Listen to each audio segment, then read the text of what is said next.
just share the stream out.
Almost ready to get going here.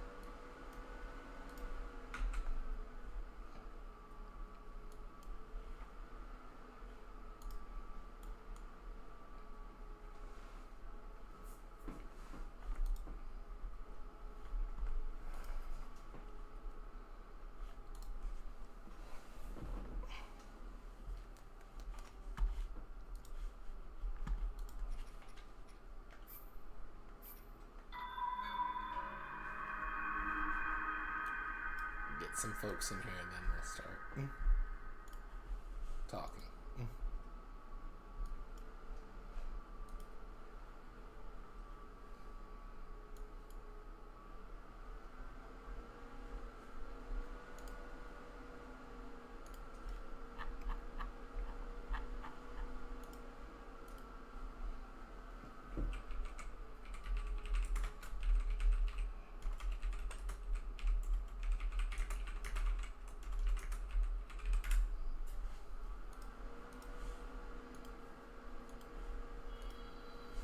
Oh, yeah. I'm in Jer- Whoa. Why is my game so fast? I notice it with the heartbeats, but...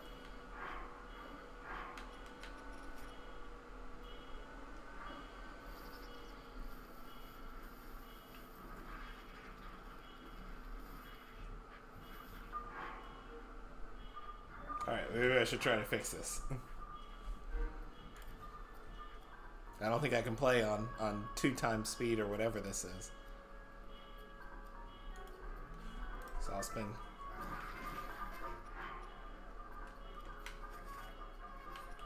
Like, even the music is broken. Alright.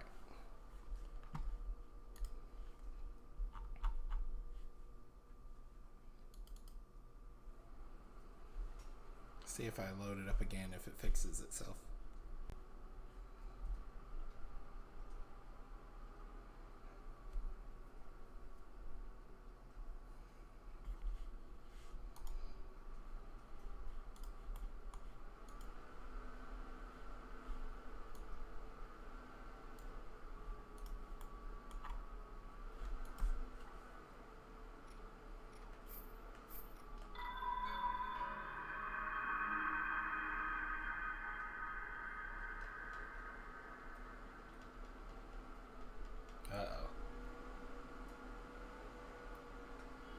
Okay, normal this time.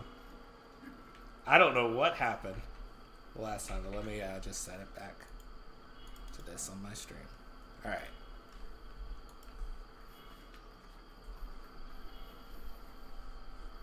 Hold up, it lost the source. There we go.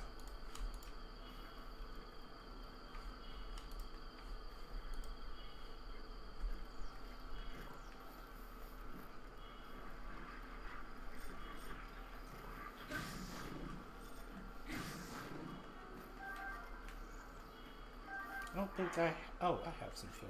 I can stop that noise.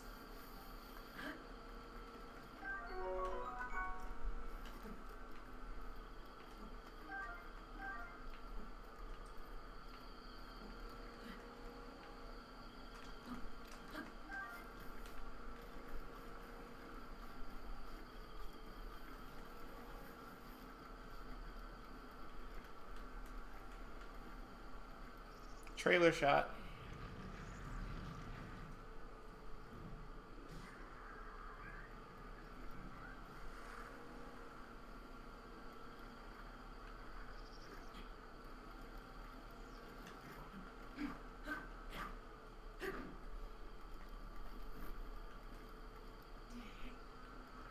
Alright, I can just take him down with one hit.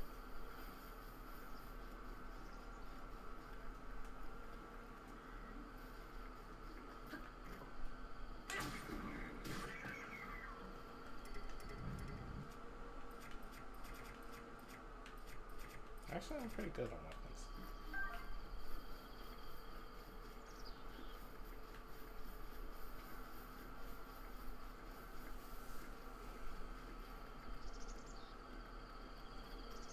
We'll get started at about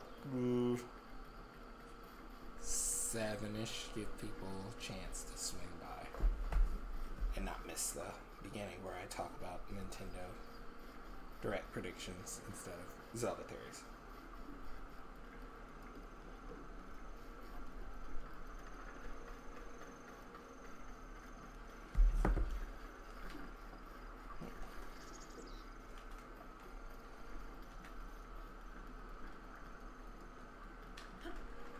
Oops, not what I meant to do. I meant to do the shield surge.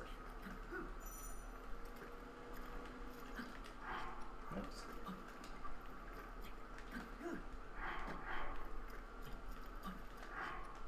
Almost.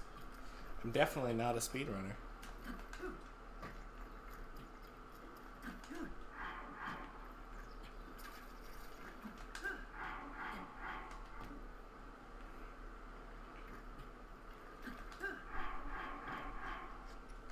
Nope.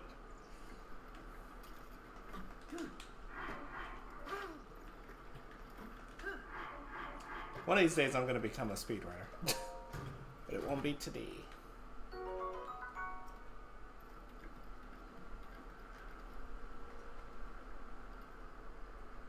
Oh yeah.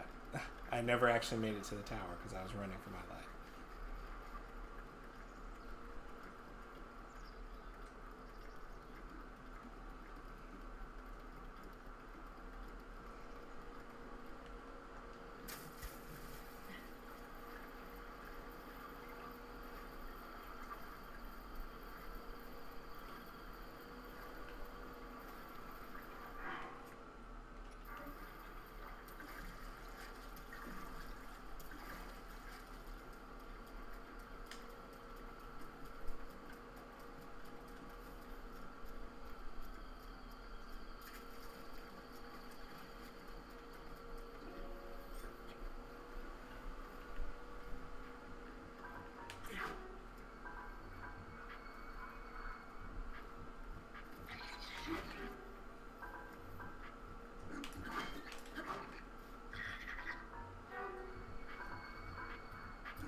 Okay. Maybe I'm just on Age of Calamity timing, but I'm pretty sure flurry rushes are supposed to work.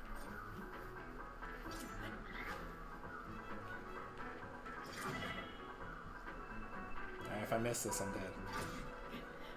I'm dead. Has it been that long since I played Breath of the Wild? Like, seriously? I think it's been well over a year.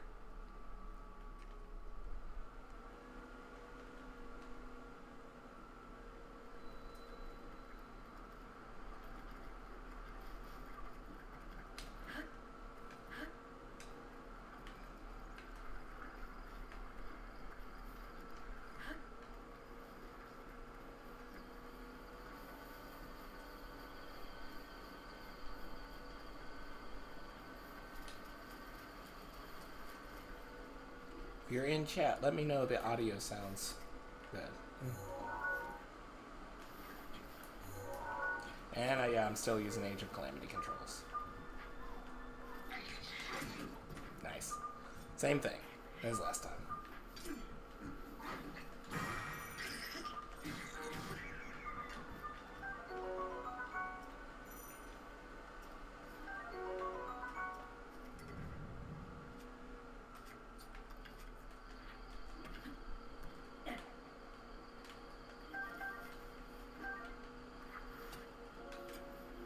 Who shot at me?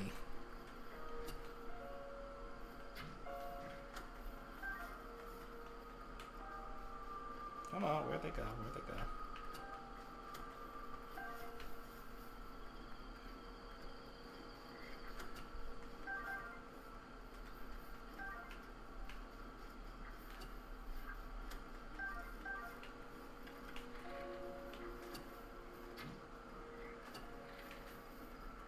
It's so difficult without the motion aiming.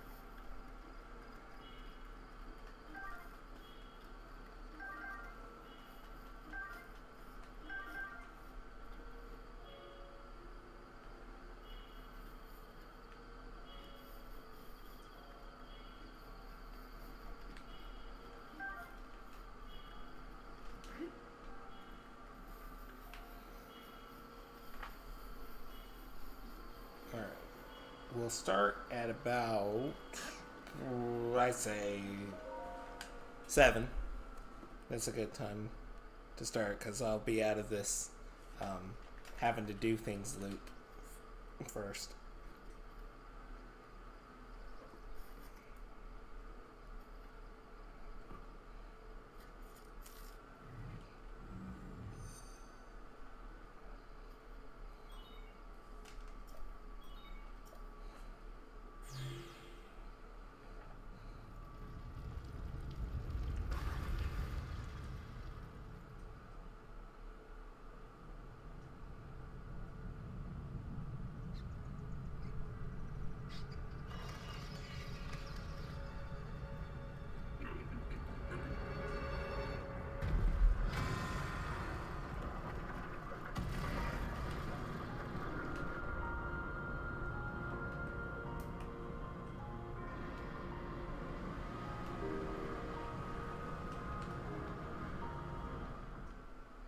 Let's go.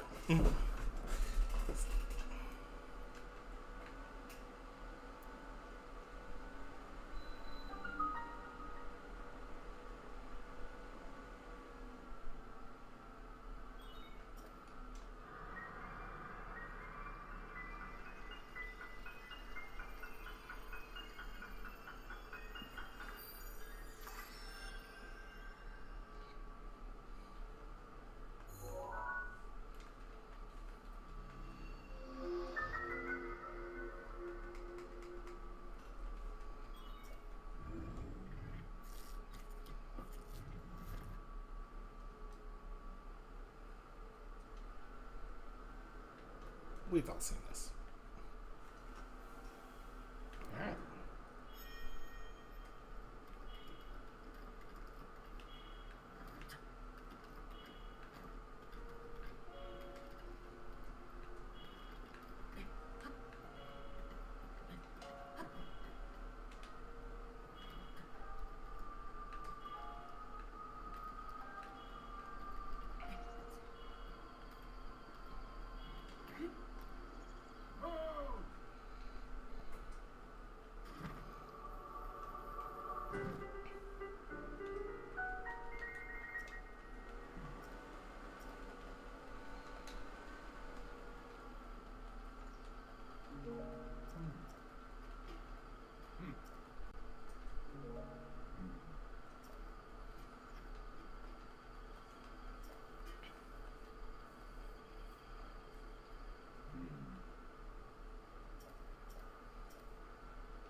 essence of Link as a character. You need not say a word.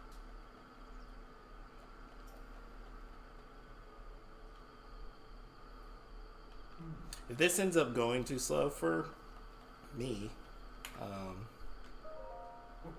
then I'll switch to Smash Ultimate.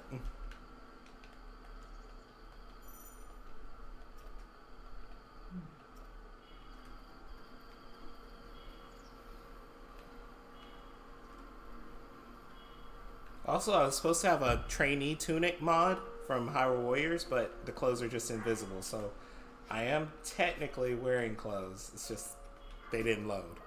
I don't know why. I'm new to Zelda mods, so.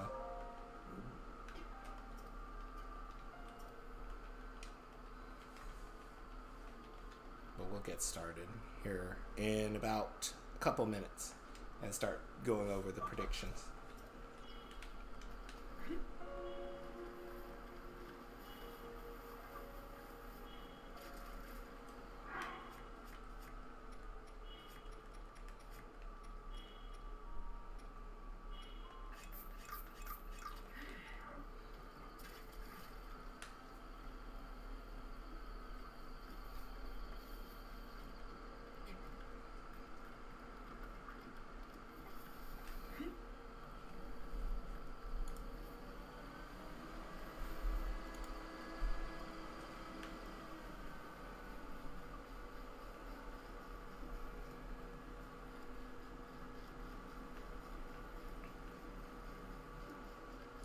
Kind of sick and tired with how much space they take up. My streams being kind of low quality.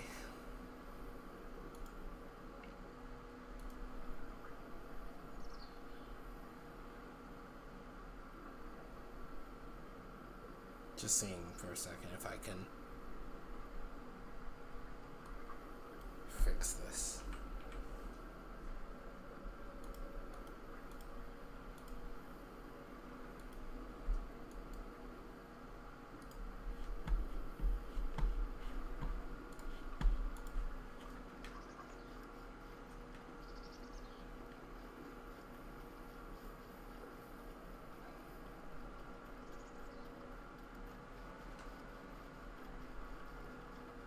Whoops. My stream actually froze while I had that up.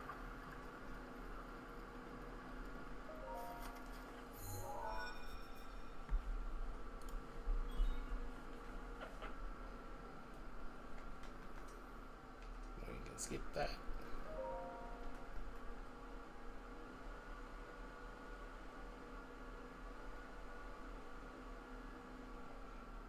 Let's get started here in just about a second.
I kept trying to use motion controls like I'm used to doing.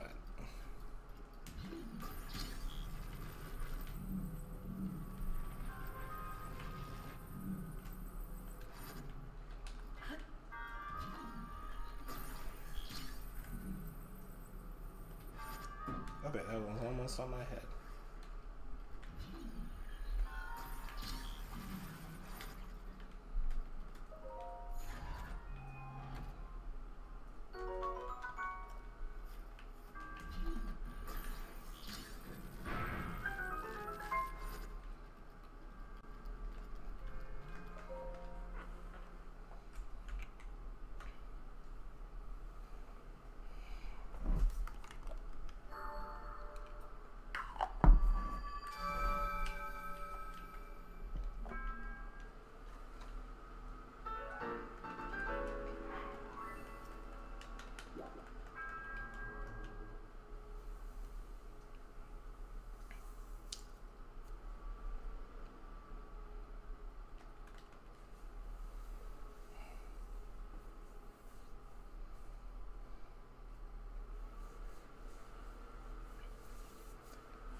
it's looking like that since I'm still on the Great Plateau in this file, that might be too committal for a stream where I'm supposed to talk through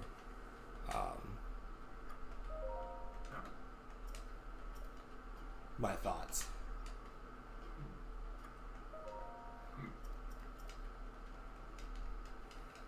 So I'm probably just gonna boot up the ye ol' Smash and get started with that.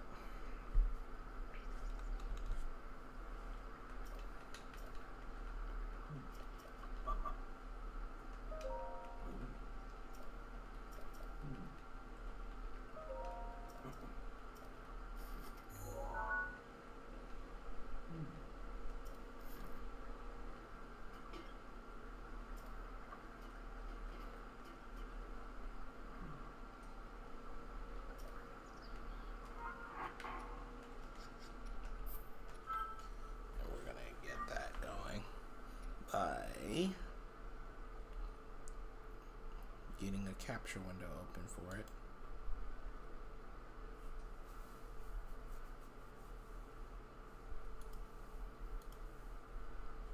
Actually, it's the other thing I need.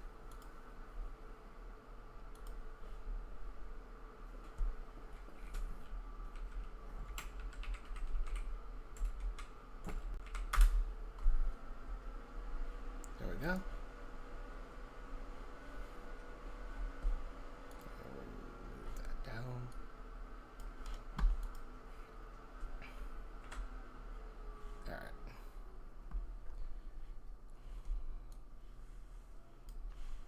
Over to here, move this over to here. We're going to move all our setup onto the other monitor.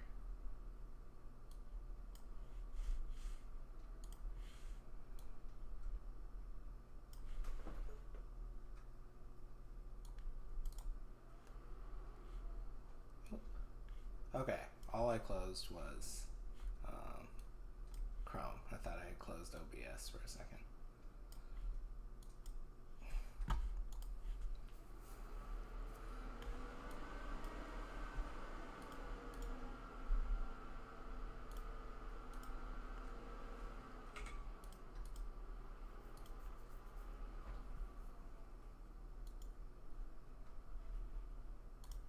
Alright, now I can switch over to this.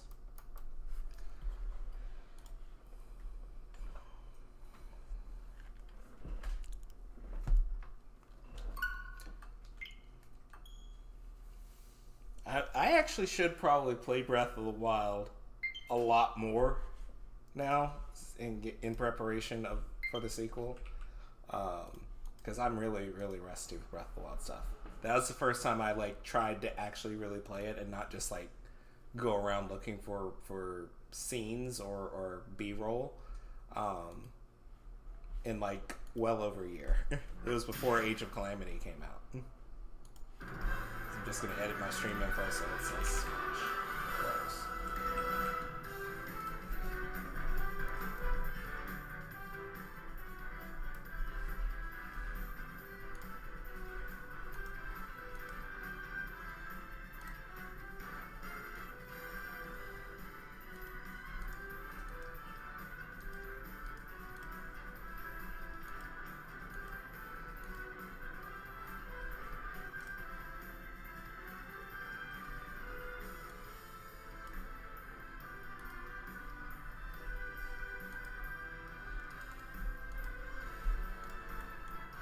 Alright. Let's go and we'll start talking about my thoughts. You know, I don't do quick play because GSP is ridiculous. Alright, so this is what I expect to show up at the Direct tomorrow. We're definitely going to see Kirby and the Forgotten Land. Thanks for joining the stream. I hope you guys appreciated my thoughts on this, because, yeah, I don't think you could get this kind of insight anywhere else. Oh, you know, I just noticed I might actually kind of, sort of, maybe be in the way.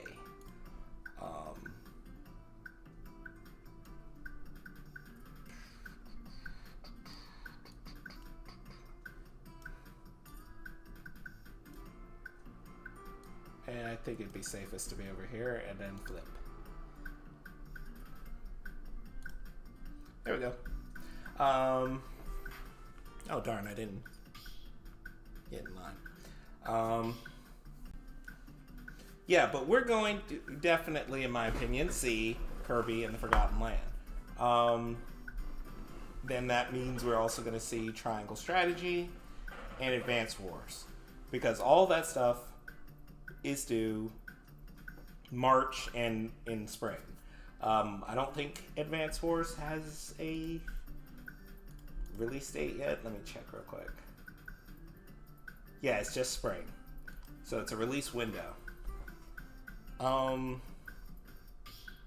So that's the easy stuff to predict, to expect to see. How much of it, I think, is kind of suspect, because you'd think with the game still being a month out or more, that they would, wait for the overview trailers, right before they come out, because they usually do that with all of their titles that aren't like really, really big, like crazy big.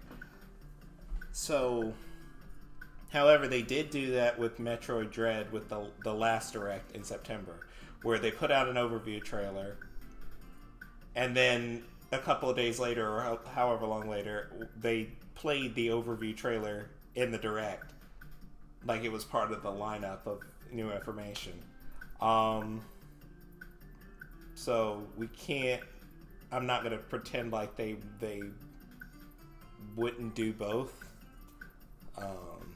Like give quite a bit of information here, and then another info dump a month later before these games come out. Now these are the things I think that we could reasonably expect to show up. I think it's possible. I mean, it was at the last Direct that Bayonetta 3 could be shown, but again, because it was at the last Direct, it doesn't really need to. Like, there's no... I'm not saying no demand. They don't feel compelled to show it. They may not feel compelled to show it if they just showed it at the last Direct. Kind of like pretty much any Zelda thing. If you just saw it at E3, you're not going to see it at the September Direct unless it's coming out very shortly. I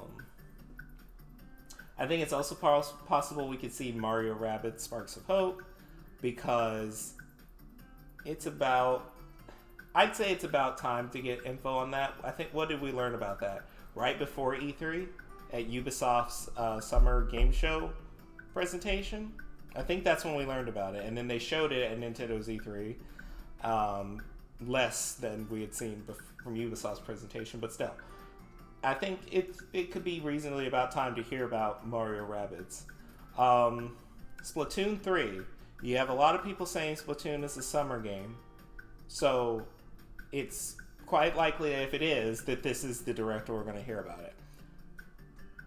But I'm not so certain that Splatoon 3 has to be the summer game, even if it is a summer game. And one of the reasons because of that is I'm just looking at the product lineup from Nintendo, and of course I'm not getting this information about, this 10-year history of how Nintendo lists this stuff from myself.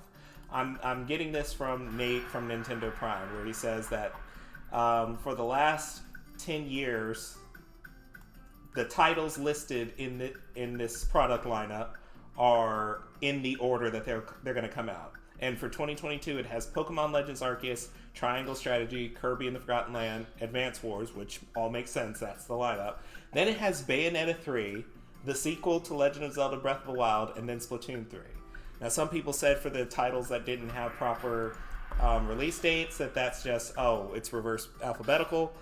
I don't know if it makes sense to reformat middle of a schedule like that, but however, it's possible that Breath of the Wild 2, which is my next topic to talk about, could actually be slated for before Splatoon 3.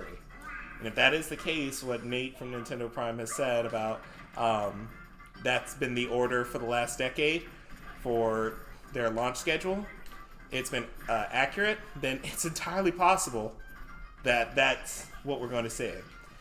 This little Mac won't stay off of me, so I better deal with him.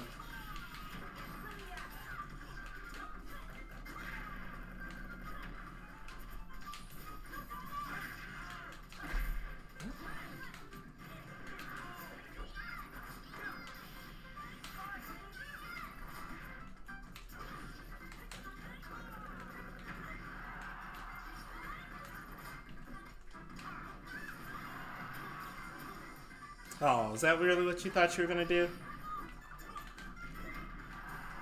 Oh boy. Oh, really?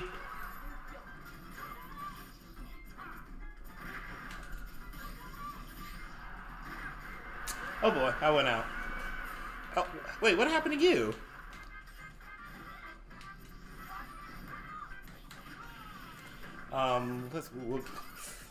After this, I might not have needed to start with Pyra.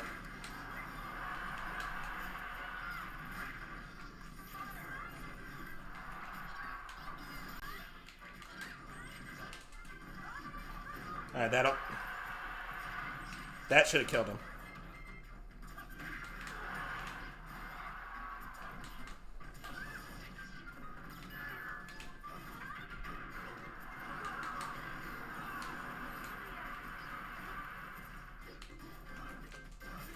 It's like funny. Little Mac can be the easiest person to just destroy, and he can be the hardest person to even touch.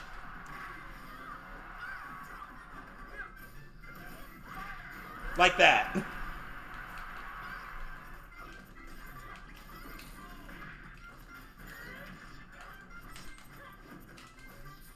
Oh wow, it reversed me.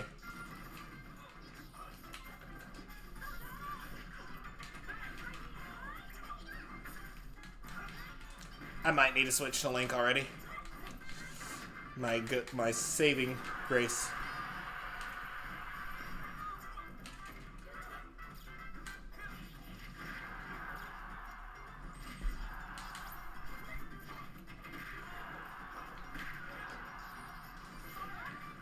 It's over. Back to what I was talking. Now, the reason that lineup is important is because Nintendo obviously has never stated one time where in 2022 the sequel to Breath of the Wild lines up. But it's also never stated where Splatoon or Bayonetta or Mario Rabbids line up. And people just kind of accepted as gospel their own headcanon of Nintendo's product schedule. And it's entirely possible that all of that stuff is flipped on its head. So what if Bayonetta 3 is not a fall title? What if Breath of the Wild 2 is not a holiday title? What if Splatoon is not a summer title? What if Mario Rabbids is not a mid or late summer title? You know, that can really shake everything up. I think we all just assumed, because of how little we heard about Breath of the Wild 2, that Breath of the Wild 2 must have been late 2022 at best. And that's why so many people just defaulted to saying, it's going to be delayed, it's going to be delayed, it's going to be delayed. We don't know. We don't know enough about the game to even say if it will be delayed. If we get a Wind Waker or Twilight Princess HD announcement tomorrow, which I don't expect at all, and I don't know why people expect it, then totally, we could start then wondering, is Breath of the Wild 2 delayed because they're putting out a big 3D Zelda title. They're putting out a big 3D Zelda title before Breath of the Wild 2 is supposed to come out in the same year. So, you know, that would be some cause for doubt. But right now, there's no cause for doubt. I mean, 2022 started January 2nd. People were like, hold up. Well, I think Breath of the Wild 2 is delayed because we haven't heard anything. What? It's 12 whole months. It's a year. That's how years work. Something can fall in the entire span of the year and still be a 2022 title. So, yeah, I just thought that was funny. With regard to the likelihood of Breath of the Wild 2 at this Direct, I think it's better than expecting it last February. And obviously in hindsight that makes sense, but what I'm saying is, we didn't know that Breath of the Wild 2 was a February title. We didn't know Breath of the Wild 2 was a February title in I'm sorry, was not a 2021 title last February. A lot of people assumed it was still coming in 2021, sometime in 2021 last year, and yet we had all this information way before Skyward Sword HD was announced that Skyward Sword was coming to the Switch. And I'm not talking about some industry insider saying, "Oh, totally, that's coming to the Switch." I mean, like, we had retail listings of Skyward Sword suggesting, "Hey, this thing is coming to the Switch, and it's coming very short order." I mean, like mid 2020, we had all these retail listings prepared and ready to go. So the fact that we don't have anything like that for Wind Waker or for Twilight Princess or anything like that is suggesting we don't have another Zelda title coming up. It is Breath of the Wild 2. So if we don't have anything else for them to promote Zelda-wise, then why would they not talk about it at this Direct?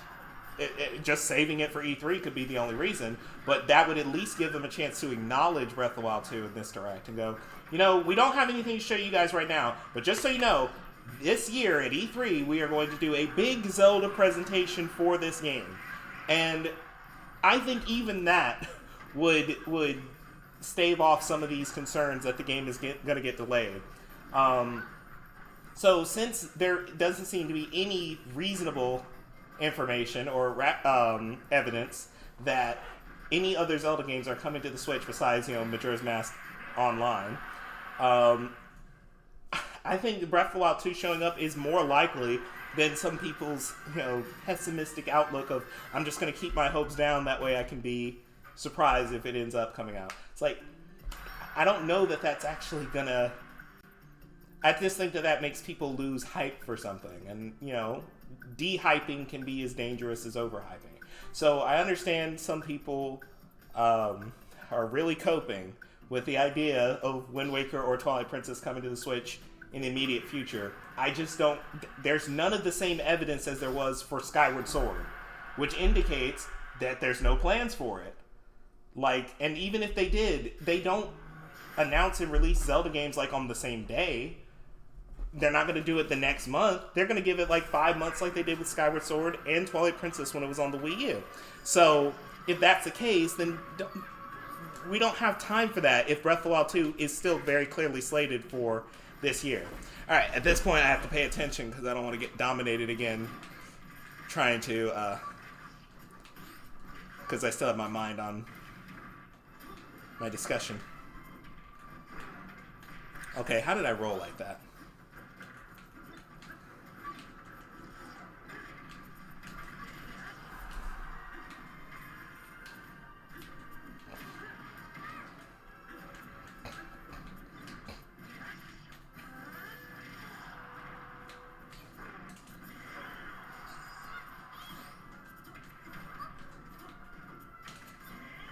This is gonna hurt.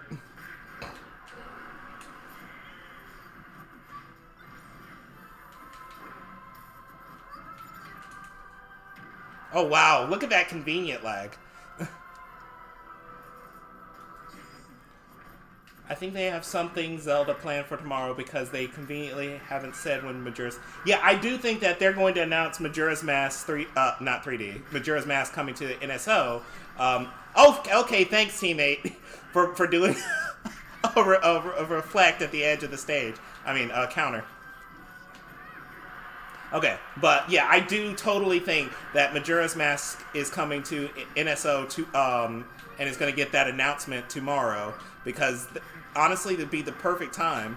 But I think it'll be like in the headline updates they give for Nintendo Switch stuff, not in like, oh, here's the Zelda part of the presentation. Like, that's not a big enough announcement, I think, for them to be comfortable using just that. So, yeah, that may even be the reason that they held off on bringing it to the Nintendo Switch Online when they did with Ocarina of Time.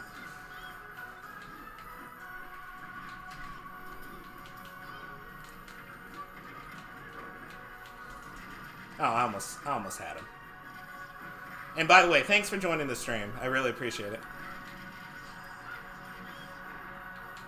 Thanks for everybody who's here.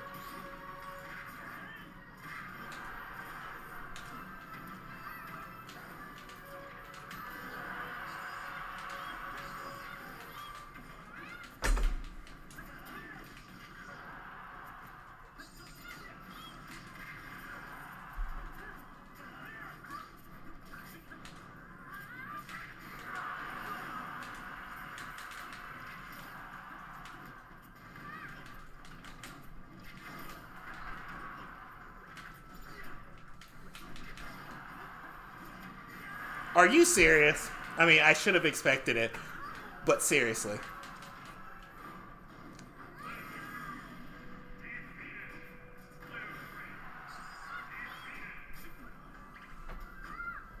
This is why I can't stand Bowser. Can I say Bowser players instead?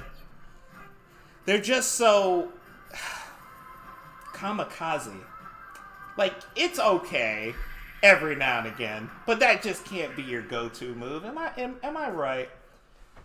Okay, but now to go back to what I was talking about with the Zelda collection stuff, I do think it's. I think if after Breath of the Wild 2, they bring. If people start speculating about bringing Wind Waker and Twilight Princess to Switch, it makes sense. But Zelda HD remasters are for holdovers till the next thing. They are not, hey, we know you guys want this today, so we fixed it up and sent it out today. It's like, no, there's 2 years until the next Zelda game, and we have one 2D title in the works, and we have a spin-off in the works, but we need one more Zelda game to hold you guys off in that span of time. Here's a remaster of an old game you definitely played once. Well, Skyward Sword was that title in between, Breath of the Wild and Breath of the Wild 2. They were able to stave some stuff off because they had 2 Hyrule Warriors games they could bring. But I better pay attention. The little Mac is against me. But they were able to stave some of that off. But clearly, these games aren't brought to the Switch simply because people want them now.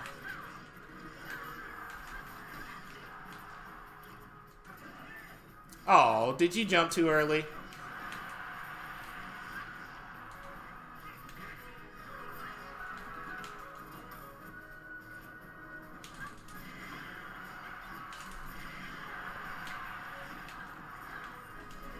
Gotcha!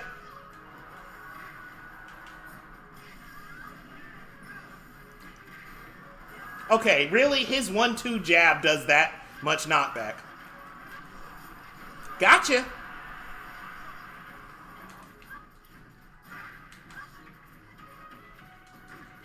I mean, I didn't expect that to work as well as it did.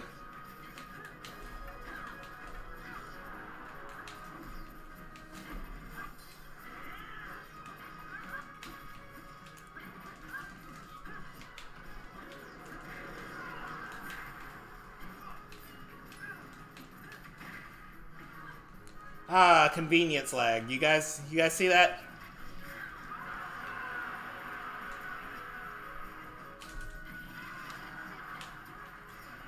Okay, were you going for me? Like, good grief.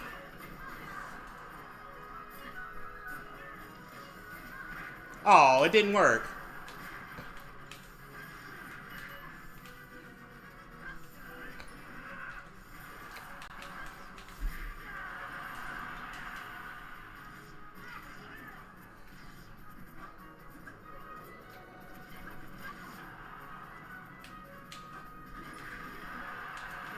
Oh, wow. Wow. The 1-2.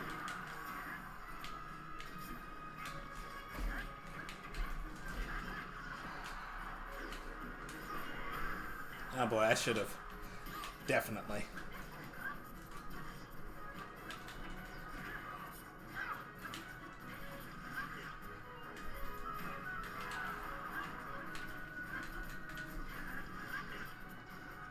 Okay, we're in danger zone. Okay, that works for me.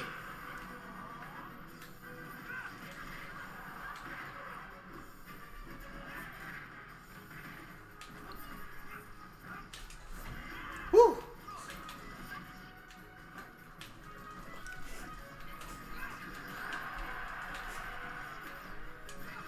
Okay, that was not a smart move.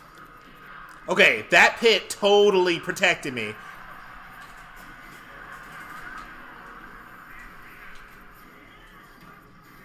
I mean, that was actually a good block. Let's see if he can get it on his own. What was I saying about Oh yeah. Well, 3D Zelda remakes are to hold you off to the next game. They got lucky having two Hyrule Warriors they could use to hold off until Breath of the Wild 2. Link's Awakening, because other than that, it would have been, a port of Hyrule Warriors, definitive. Link's Awakening, and then Skyward Sword, and then they'll have to bring back something they've already done before. And I don't think they want to do that. It's not whether or not they'll come to the Switch. Maybe they're just like, hey, we did all the remasters of the 3D Zeldas, so now we're done. So I just don't think people who see all those other Zeldas coming to the Switch, like in short order, are thinking about it from the standpoint of a business. Is this something that needs to go out now to hold people over to the next thing, or is this something that just a couple fans are saying, not a couple, that fans are just saying, we want it now, like, just give it to us now, without any sense of when it should be due. And in a similar fashion, I think people who are saying Metroid Prime 4 information, I think this is max copium. I don't think that there's any reason to believe in a Metroid Prime 4 update of any kind this close after Metroid Dread. Metroid Dread is kind of the same thing as, say, Hyrule Warriors Age of Calamity. It's a new thing, not a remake. It's a new thing for you to focus on till they can get the big thing to you. And if they could have... If the only difference between that is 4 months, between the time Metroid Dread comes out and the update for Metroid Prime 4, is that... Couldn't they just shown Metroid Prime 4? A tease alongside of it? I feel like 4 months isn't enough time. I feel like a year after Dread was announced is the best time for them to show Metroid Prime 4, which is E3. In other words, Metroid fans were starving. Now they ate. Now Nintendo is going to go, oh yeah, Metroid, for a while. And it's a shame because with how often Zelda fans complain about only getting one thing per year, you'd think other Nintendo franchises that have been around just as long might get one thing a year, but it just doesn't seem as important to them. And it makes sense financially. If Skyward Sword HD, yeah, it came out before Metroid Dread, but it sold more than Metroid Dread. And Link's Awakening in the same period of time, which was also a launch title for a new Nintendo system, Link's Awakening sold more in the same period of time, launching alongside the Lite, than Dread has launched alongside the OLED. That's not a dig at Metroid. I'm just saying Nintendo obviously sees Zelda as the more profitable of the two, so that's why we get one a year as Zelda fans. The gap from Dread reveal to launch was short. Makes Prime 4 wait even harder. That is true. That was a very short cycle. June to October was solidly less than 4 months actually, from middle of June to the beginning of October. So it actually can make the wait seem a little longer. Kind of like Age of Calamity. It showed up out of nowhere, and then 2.5 months later, we had it. So then by this time last year, we were already thinking about Breath of the Wild 2. Like, when are we going to get it? So maybe you guys are due for your Prime remakes. I don't know enough about Metroid games. I played the one that was on the Wii, and I don't even remember what the name of it was. But I maybe you guys are due for one of your remakes or remasters, as another way of holding you off. And maybe you guys have made it to the category of one title per year or something, where Nintendo's going to make sure you get the same amount of attention. And that would be great, because just thinking about how Metroid fans were like, buy Metroid Dread, because they want the sales to be so strong that Nintendo acknowledges Metroid as a contender franchise with Zelda. They're talking a remake of Prime 1 in HD. Kind of wish we were guaranteed the whole trilogy. Yeah, okay, so I know the one that was on the GameCube was the best-selling Metroid game. Even right now is still better selling slightly than Dread. So which one is Prime 1? Which console did that come out on? But yeah, I think the way it is that with Mario, they can release 3 Mario games in a year and be fine with it. Mario 3D World plus Bowser's Fury, Mario Golf Super Rush, Mario Party Superstars. They know that they're going to sell what they're going to sell. They don't do that with Zelda. That's why we didn't get a collection last year, and we didn't get any titles after Skyward Sword. And maybe they see Metroid in the same category where they can't put out too much Metroid in the same year. Just in case we need to have clown makeup ready for tomorrow. That is totally true. Prime 1 and 2 were on the GameCube, 3 was on the Wii. Okay, so so that's probably one of the better Metroid titles that is being rumored to come out. I just don't know if they would do a whole trilogy at the same time. The same reason that they wouldn't put... Like, the Zelda Collector's Edition is a thing of the past. Zelda is far too valuable to Nintendo, and their current system is far too valuable for them to put a bunch of titles on at the same time. So I think that they're going to view Metroid the same way after the success of Dread. You know, it's still the fastest selling Metroid game, even if it's not currently the best. So it may be just a thing where they're like, hey, let's bump it up to 1 Metroid game a year, and then as time goes on, you guys will get more and more of your big stuff. Because let's be honest, Prime 4 is going to be your guys' Breath of the Wild. So I should try to pay attention to this so I don't get bodied by this Cloud player.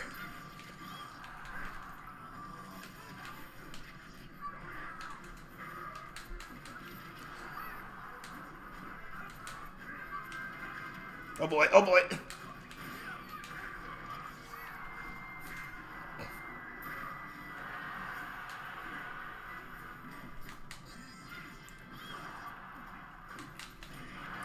Okay, that's pretty easy to do with Kirby. Okay, that was close.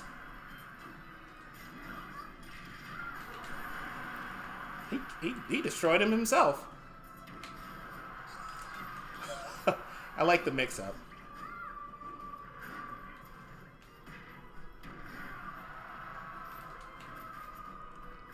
Aww. That's so wrong after I just got there complaining about Bowser's suiciding.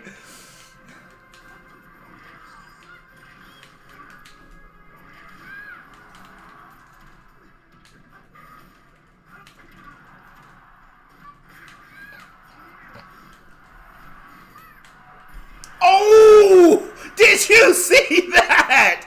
Oh my gosh. That was mean. That was so wrong.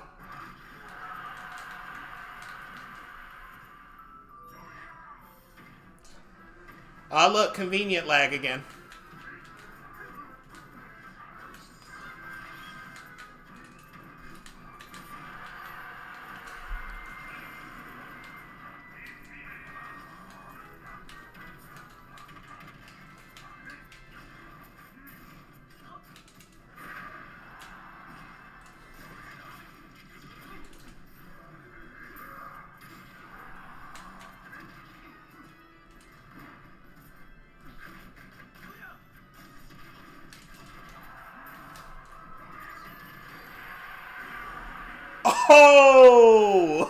Oh, that was a chaotic match. Anytime I pick Ganondorf, even though I'm really not good with Ganondorf, it just ends up being chaotic.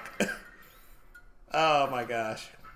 But yeah, I think Metroid is gotten to the place where they can start to treat it like Zelda in, hey, let's release more of this stuff year by year so people... Who knows? I don't know enough about it to know how this will work. Maybe you guys are due for your own like spin-off like Metroid Prime Warriors or something like that. I don't know if that would work for the Metroid series, but maybe you guys could be due for a spin-off. And Nintendo would be like, yeah, this is a profitable enough IP that we can start to focus on it like that. And you know, I say the more the merrier. The more each Nintendo franchise does well, each series that they have does well, the better for all of us, because you know, more Smash characters from each series, more Smash representation, and not just 3 Links or 2 Samuses. We could get, you know, a whole bunch of stuff going forward for each franchise that I think is good. You know, I wouldn't play Final Fantasy if it wasn't for Smash Brothers. So, I think the more attention that each franchise gets, be good. The last spinoff didn't go over so well. Federation Force is one of Nintendo's most downvoted vids. Oh wow. I wonder would that be categorically like Wand of Gamelon and the other CDI Zelda games? Maybe you just have to find the right type of spinoff that you can do, what works for the franchise. But it's all about what works. Okay. Yeah, I just did a bunch of nairs for nothing.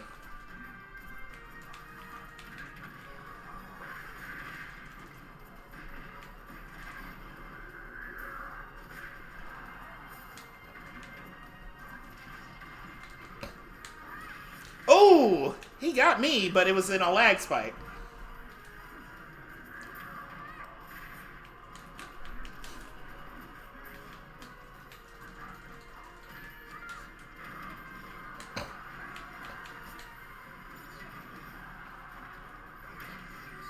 Oh, so I got because of the.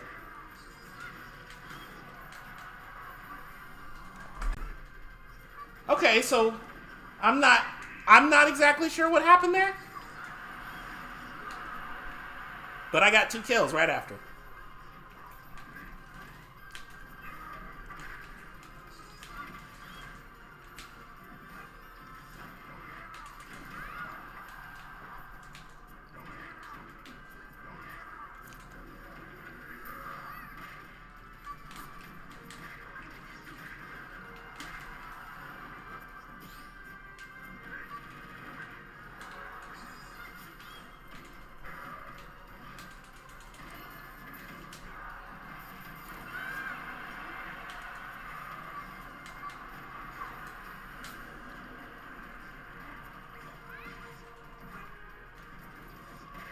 Oh, this is gonna hurt.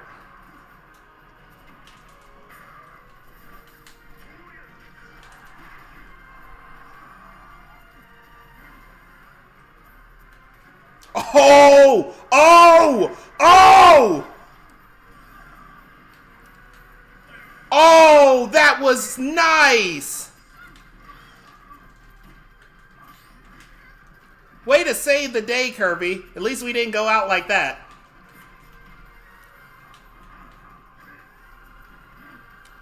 I might have a kill move that'll end this.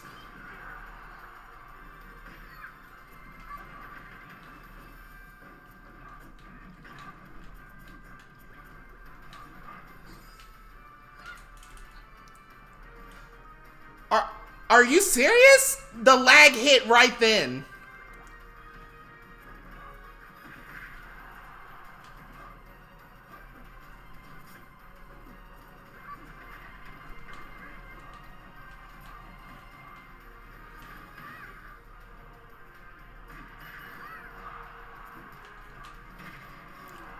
Okay, this is it. If I don't get him here. Darn. Oh well. We still won because that Kirby was so resourceful and thought of just grabbing him and taking him off stage. So that's a sign. Never quit. Never give up. Craziest Ganon KO I ever pulled was on Smash Wii U. I literally surfed on Link's returning Gale Boomerang while charging Warlock Punch and it landed perfectly. I did something like that where people it's something where 3 people teamed up against me. It was an ultimate, and I don't know how I did it, but the best player, I had managed to side grab him and take him off stage, and that was his last stop. And from then, taking on the other 2 by myself was so easy, and so I just ended up winning. It was like completely unexpected, but Ganondorf seems to be one of the few characters that can pull off a 3v1. As long as you try hard enough. But so I just went over, I think, what my general predictions are. These are some I think it's possible, since the last time we heard about Xenoblade was this time last year when it got announced for Smash, Pyra Mythra. So maybe it is time to hear about Xenoblade 3. I'm going to get into that franchise, but currently I don't know enough about it to know what would hold them off from bringing it. Oh, I better pay attention. This is that same Kirby that just rocked them.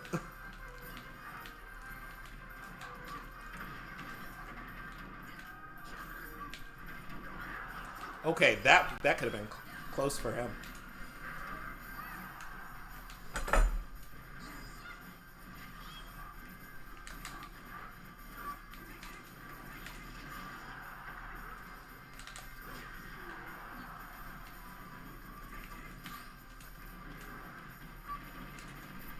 I better take him off stage. This is getting dangerous.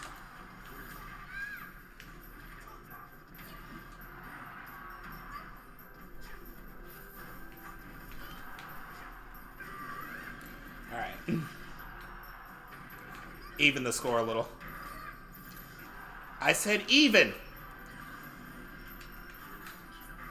I guess Sephiroth just evened the score for me because I didn't have to do anything.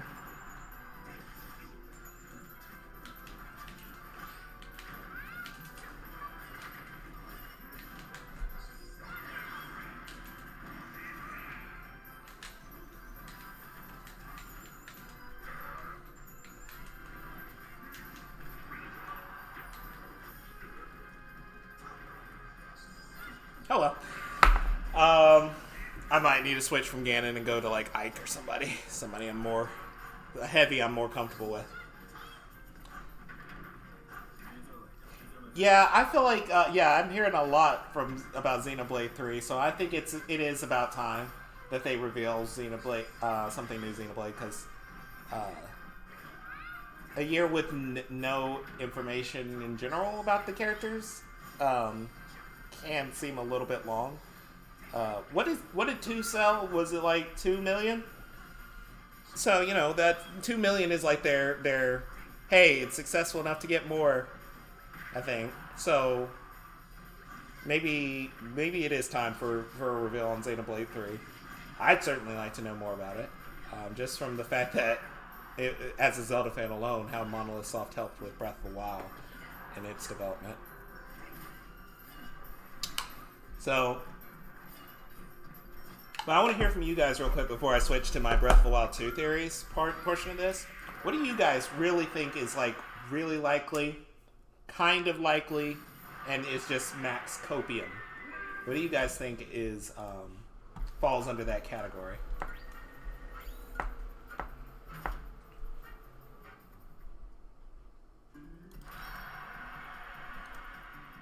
Silk Song. Yeah, I've been hearing a lot about that. I think so. Yeah. I don't know. I've seen, you know, bits and pieces of gameplay and stuff, but I don't know how likely that is personally, because I just all I see is Silk Song. I don't know how likely it is to show up or not, or if it's just wishful thinking.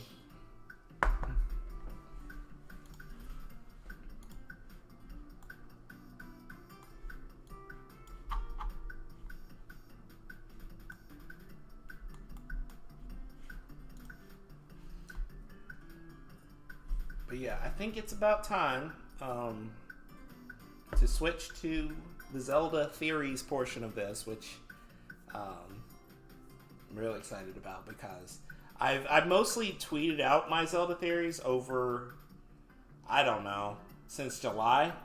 I've had some really, maybe August, I've had some really, really strong theories since then, and like actually taking the time to do a lot of research on them and learning a little more of Zelda lore before I put out a point about something.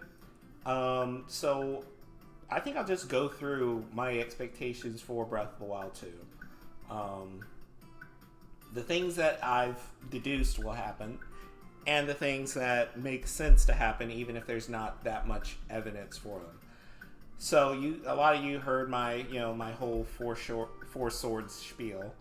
In fact, if you haven't, I will just grab one of those images real quick so I can show, because it's kind of out there for those who hadn't heard it before. So I'll just save it to my Zelda theory location. here. Okay, thank you, Kevy Cuckoo. I really appreciate you showing up. Fingers crossed for tomorrow. Yeah, we gotta hope for the best, pray for the best, want the best, get the Triforce, do all the stuff so we make sure we get Breath of the Wild 2 information. But thanks for joining. I really, really appreciate it. And I will be streaming this tomorrow at 5 p.m. Eastern. So be there, be square. But really, thanks everybody. Let me just pull up this Zelda image. It's above my face. Bring it down. Okay. But yeah, this whole Four Swords theory about the whole, look at all the decorations around it, not just the eye itself. Like the eye is actually upside down in this image, but if you flip it, the eye is correct. But it's the decorations around it that make me really think, hey, Four Swords. Like, that's not crazy. This is the shrine of the Four Sword. And here you see, I'm pointing, but you don't see my finger. You see 3 golden triangles at the bottom.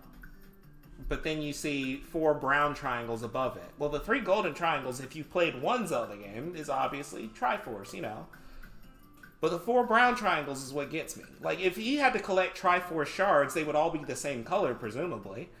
But if the 4 triangles represent something different than the 3, then on a symbol that is very similar to Vati's eye and the Shrine of the Four Sword, the 4 can very clearly mean 4 swords.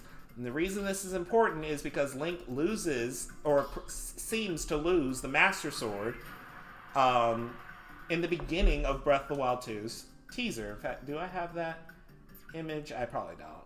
I think I saved it as a GIF, but I don't have it on in my list of files. But we've all seen it.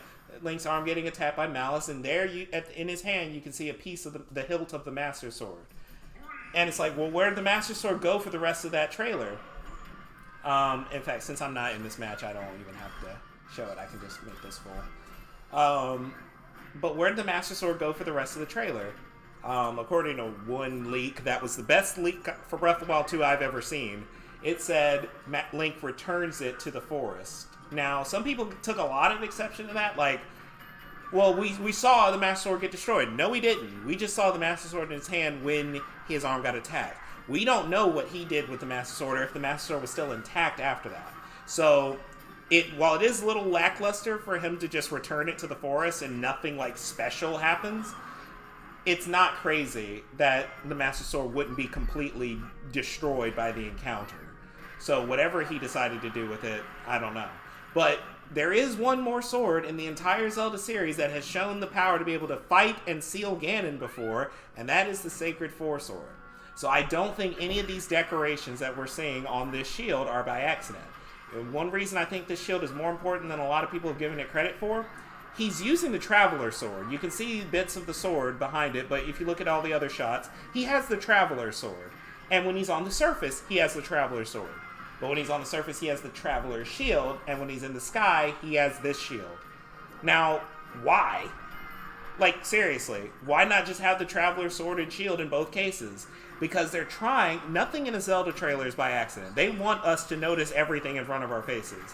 I feel like a few people kind of missed the mark by talking about the decorations on the Sky Islands and trying to compare it to real-world religions. Not that none of that stuff is meant to create the atmosphere and feel that they're going for, but this shield was in our face for 2 specific shots, and I very rarely see anybody try to talk about it.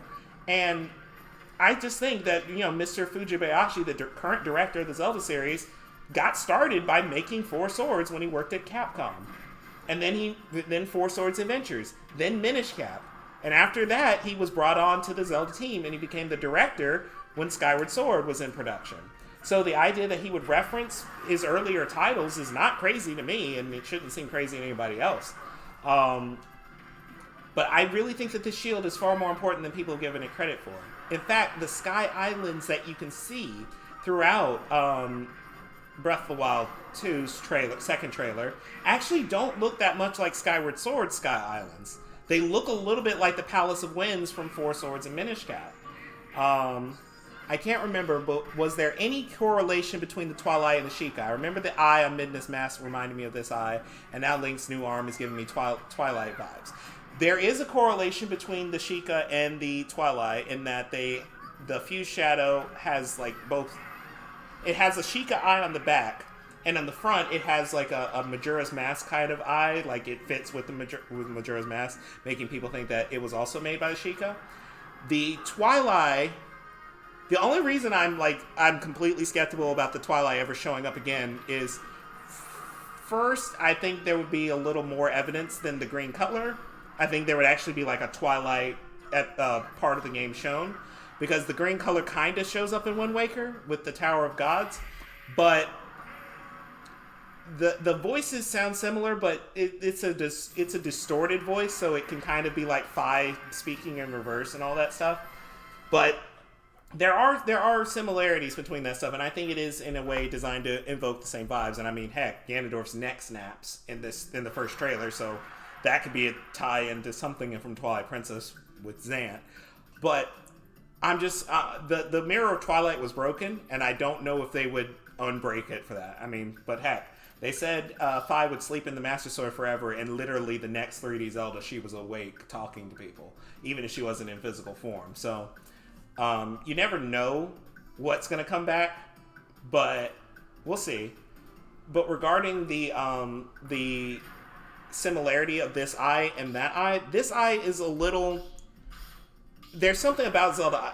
There are lots of Zelda symbols that have eyes in them, but this one is very angular, and that makes me think Vati.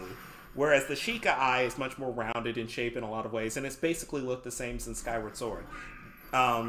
I don't think we know enough about Zonai to say that this is the Zonai eye symbol. We would need to see... Oh, great. Ike versus Marth. That's just pain.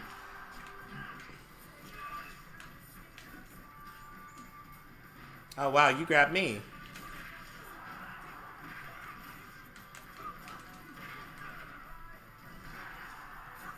But yeah, it does give the same feel as some of the stuff from the Twilight Realm, but I feel like that stuff from the Twilight Realm might just be some aesthetic similarity. I'm not sure how much it actually...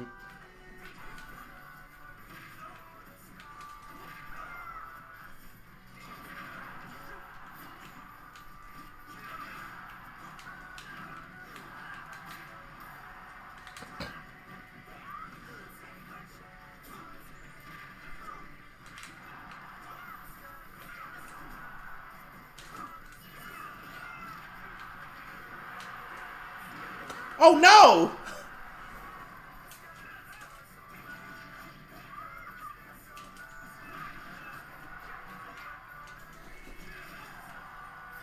Wow, this is a lot of lag.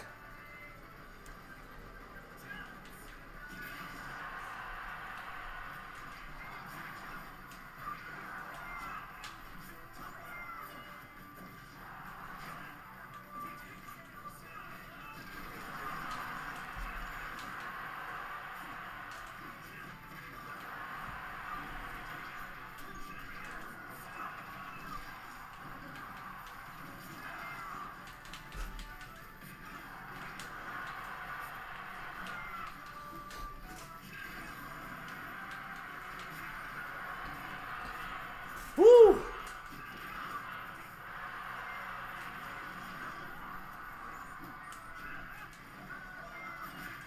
Okay, I kind of deserve that.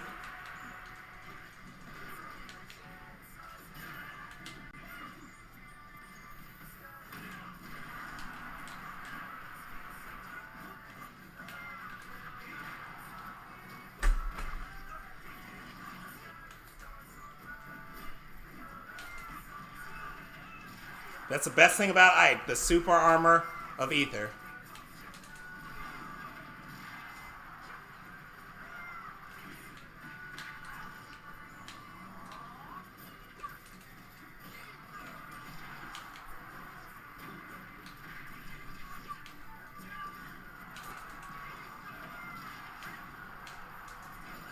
Oh boy. Wait, did he kill his teammate? Yeah, good. Kept us even.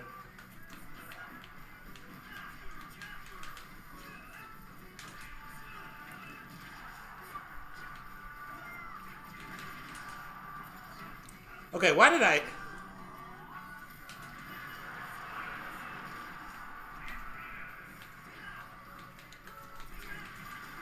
Yeah, I just see too much lag for me to feel comfortable with this.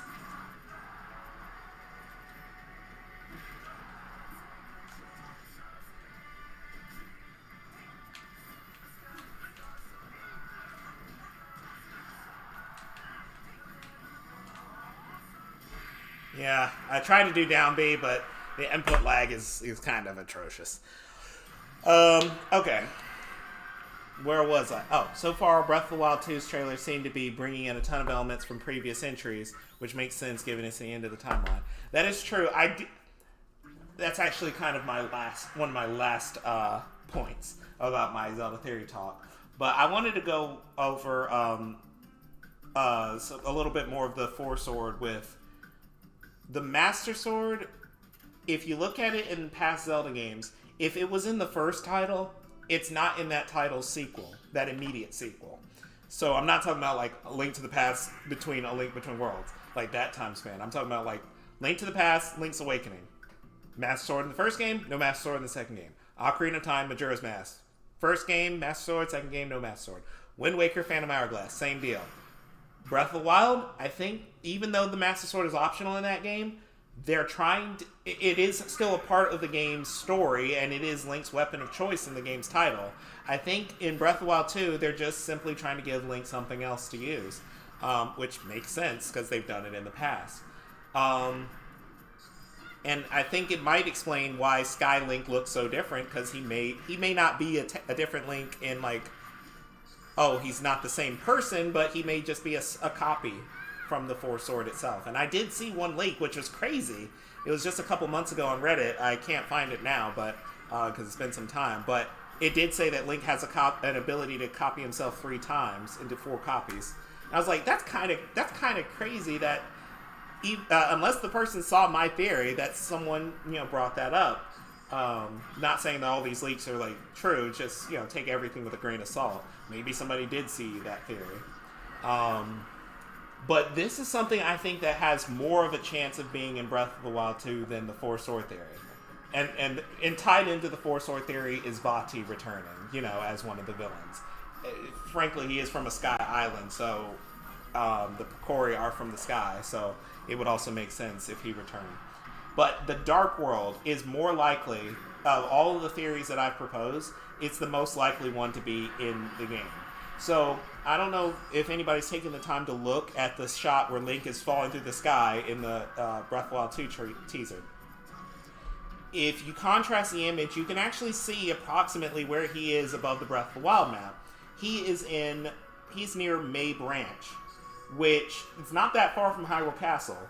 So, what's to stop Link from skydiving from one of these sky islands straight to the top of Hyrule Castle and going to fight Ganon? What would stop that from happening? Well, maybe some protectors around the castle, like guardians. Maybe not guardians exactly, but something like that. Okay, but if you don't have to be a speedrunner to outrun those things sometimes. So what's going to stop Link from just going straight to the final boss the moment he can get up high enough in the sky? Even Breath of the Wild lets you go to the final boss, but it doesn't make it easy for you. Like, you have to get past the Guardians in Hyrule Field, Castle Town, then you got to work your way up through the castle to get to the top. Do you think they would implement the copy ability to justify trying out multiplayer? See, the thing is, I've never actually thought about it from the standpoint of multiplayer. I always thought about it from the standpoint of different worlds. So you have Sky Link in the Sky World, our Champion Link in the Surface World, an Underground Link in the Netherworld, and then another Link in this Dark World. And that each one would only be in that place that they're in. But they did say, before Breath of the Wild came out, that they want Zelda games where you don't play by yourself. And they weren't talking about like just Triforce Heroes or something like that. They really want to try that out for Zelda games. And honestly, the limitations of the Wii U, I can see why they didn't try it with Breath of the Wild, or they didn't go through with it. It may be time with Breath of the Wild 2 to see what they can really do this time. So they could totally give the copy ability just for that one reason. But I've always thought about it from how would it work from a single player standpoint. which is something they have to think about just for a Zelda game. But this Dark World, the reason I think the Dark World is even more likely than any of my other theories is a game design reason. If you can skydive from a sky island straight to Ganon in the top of Hyrule Castle, there's no challenge to getting to the final boss. Now, the final boss could be the biggest challenge ever, but there's no actual challenge to getting to him. But what if Ganondorf is not in the castle that you see in regular old Hyrule? And I did actually get an image to see if I could somewhat confirm this. So I'm going to pull that up right about now. Let's see here. So if you look in the... Actually, I can just make the image bigger so that it's easier to see. You can actually see part of the castle in the top left corner where the arrow is pointing. And this is after some stuff has happened. Like, you can look at the architecture around and see, oh, those look like chunks of Sky Island have actually fallen and landed on the surface. The Deku Tree is missing. There's no Sheikah Tech around. The Bokoblins have horns already. It's kind of really hard to see, but Link seems to have his green gauntlet already. So why the heck is Hyrule Castle still on the ground? Shouldn't it be floating by this point? Well, might be that it needs... You know what? I probably didn't have my screen up on Smash Brothers that last match I was playing, did I? If that happens, feel free to say it in the comments so you're not just listening to my commentary of my playthrough. But... yeah, if the castle is still on the ground there, then when does the castle actually rise like we see in the trailer? Well, what if it's not? It doesn't rise in the world you're in at all, and it only rises in an alternate Dark World. And the reason that this is important is, whatever reason Link is going up to the sky in Breath of the Wild 2, Ganondorf may be doing the same thing in a Dark World, and that's why Hyrule Castle is rising in this Dark World. Is the Triforce, or whatever it is they're looking for, is up there.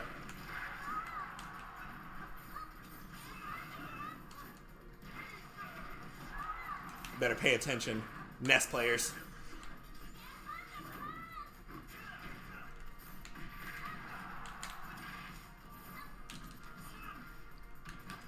Wow, kind of sucks. All right.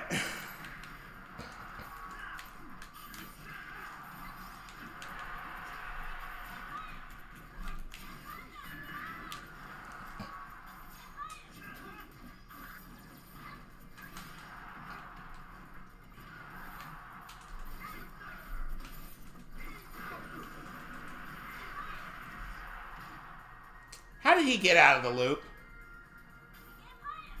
I might have to leave this one just because of the amount of crazy lag.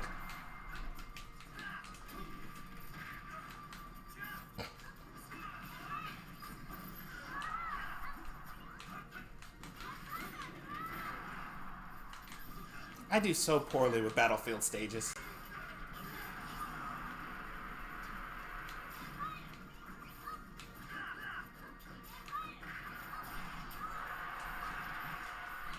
You should have countered.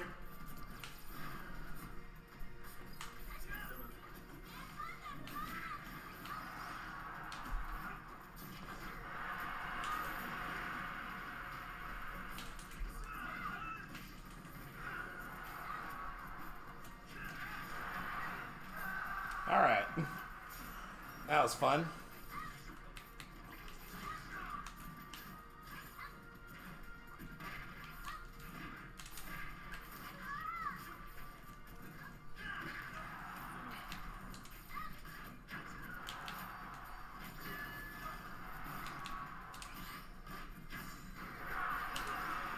At least I got him that one time.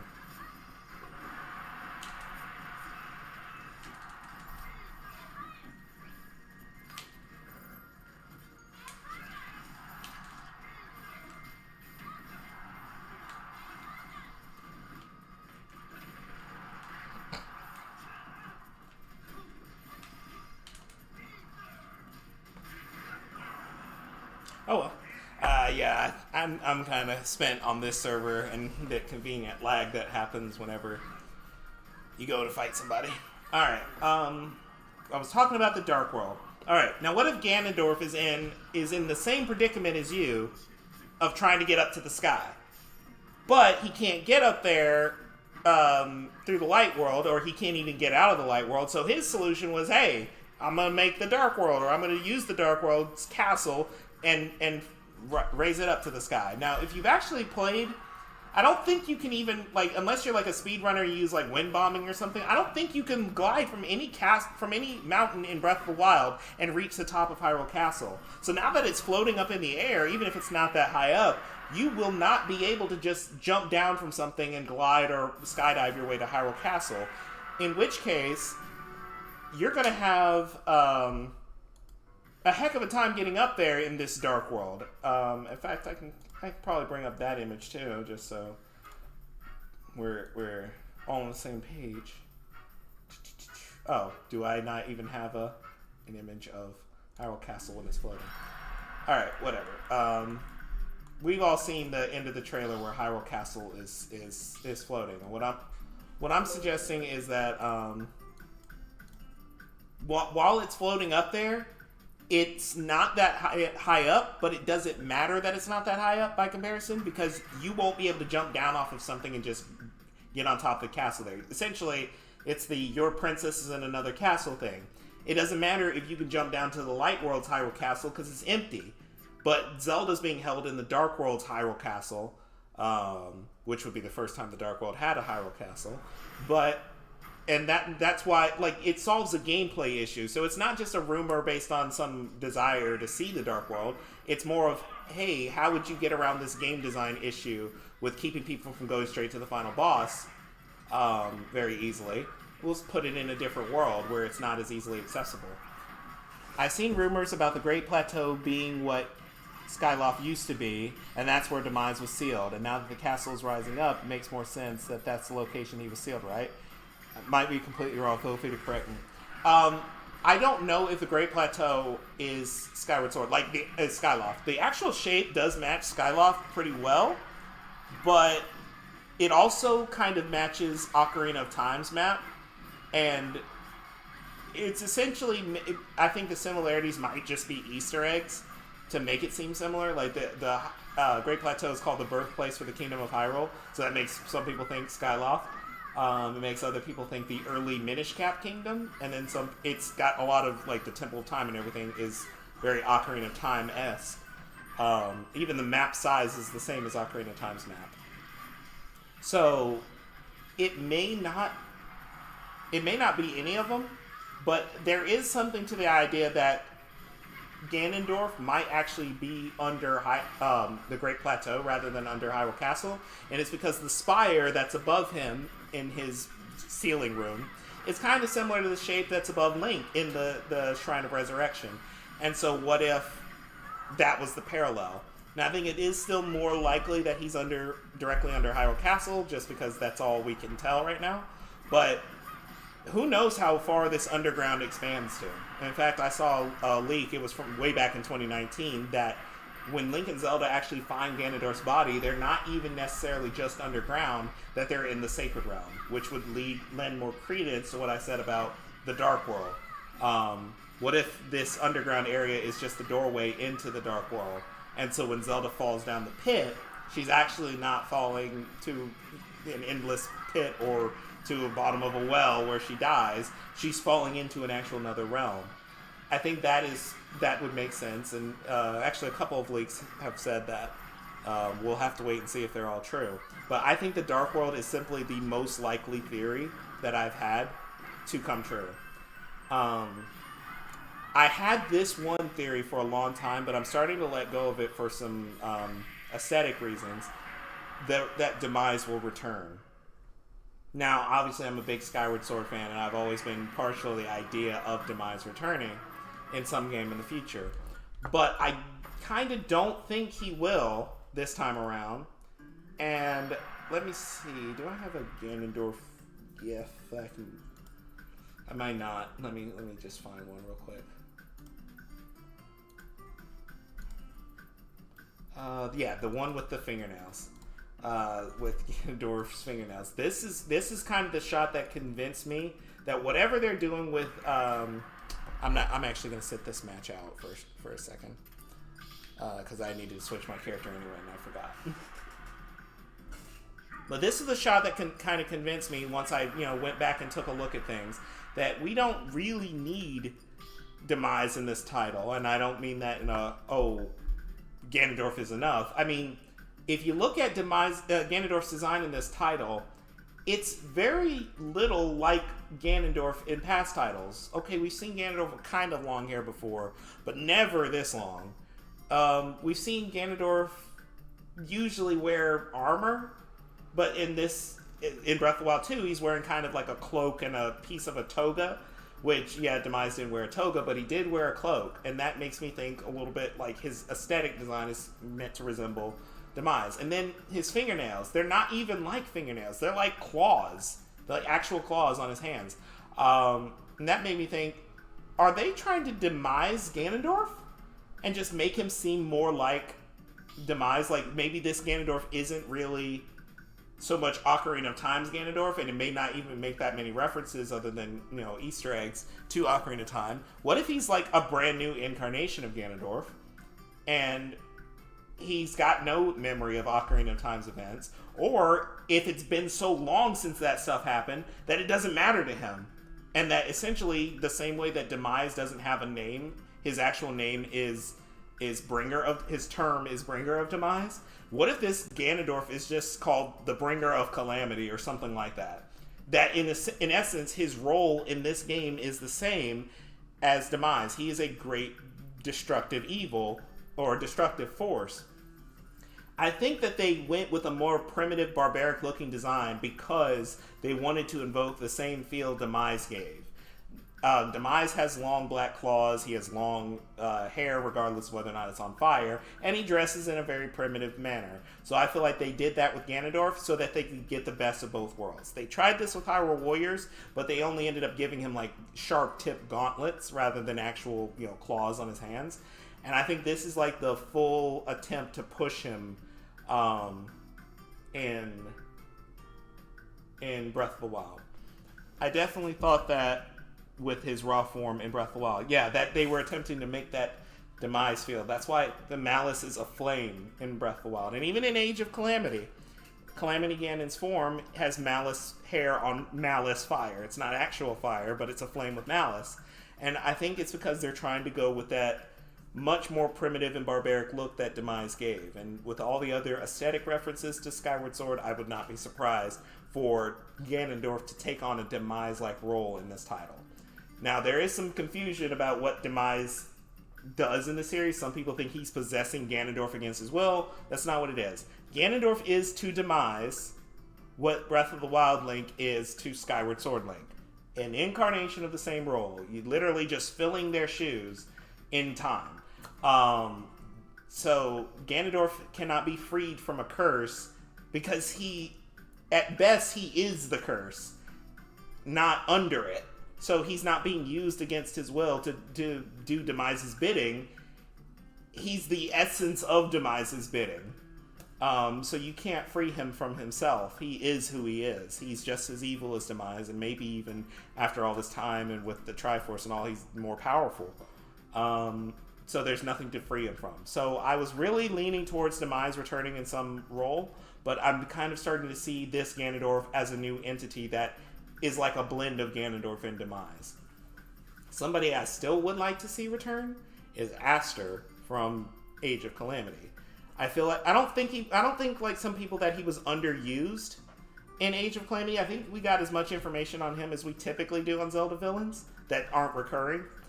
But I feel like because Ganondorf has been down there more than 10,000 years, he's been sealed under there a long time. Just like in Wind Waker, when Valoo, the Deku Tree, and Jaboon didn't speak the same language as Toon Link, as Wind Waker Link, I feel like Ganondorf shouldn't speak the same language as our Link and Zelda. It's been so many thousands of years that it would be weird for him to just talk the exact same way they do. So what if it was like the Mummy and he needs an interpreter? Well, who better to be his interpreter other than Aster, the Prophet of Doom? I was so sick of all the rehydrated Ganon fan art after the first. Yeah, I kind of like it was a good joke at first, and it would certainly be like a good take in the future that a different incarnation of Ganondorf, who's not inherently evil, could be like sort of a good guy. But yeah, it like got old quick that people were really thinking that Ganondorf was like being abused by Demise into doing something he didn't want to do. Ganondorf has his own ambitions, and that's one of the reasons that he's evil. His own will in all this. Okay, that's mean. The tip of my sword should have got him in one of those swings.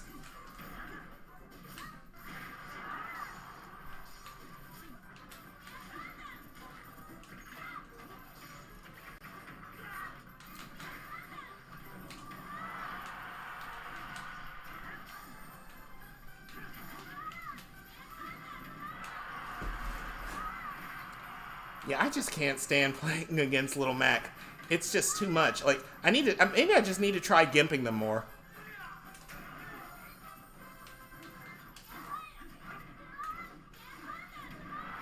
Are you serious? I should have been able to hit him.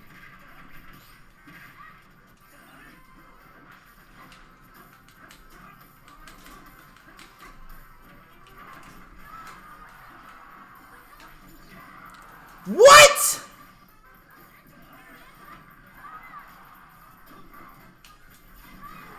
Well, at least I got him.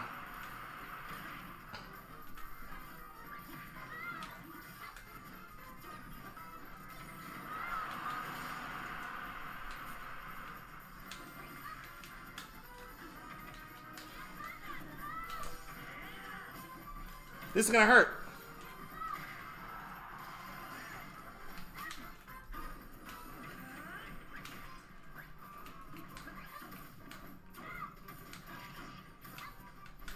But yeah, I did get sick of that whole Ganon is being used against his will, because some people use it as an excuse to not like Demise from Skyward Sword, which you can just not like him, okay? If you didn't like his inclusion or whatever, you can just not like Demise in Skyward Sword.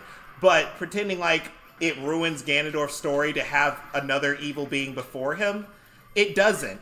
Because he's not being used against his will. He is, at best, the incarnation of that will.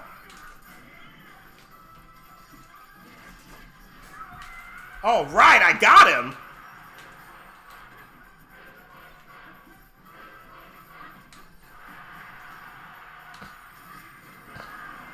I didn't expect to get him.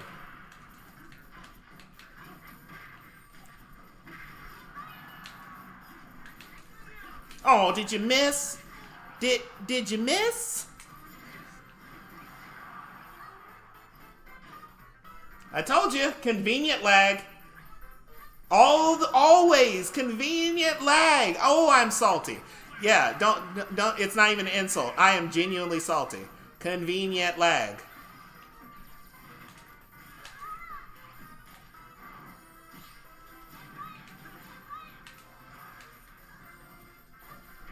That's good. If all you can do is...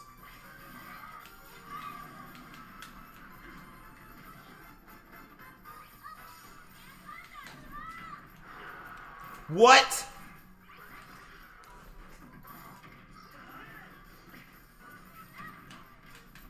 The fact that he almost got away with that.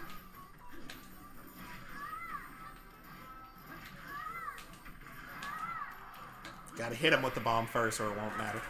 Alright, we won. But yeah, I don't see a need for Demise to return because Ganondorf is filling the same role Demise filled in the past right now. But the whole thing about I think Aster should return simply because Ganondorf shouldn't speak the same language. He should be just like Imhotep. He should be speaking some ancient language that confuses the heck out of every modern character, and he needs an interpreter. And I just think Aster was such a good... He's a cult follower of Ganon. Of course he could be, Steve. Ooh, the most toxic players ever in Smash. And that's something to beat DDD. But yeah, I can't believe we actually won that match.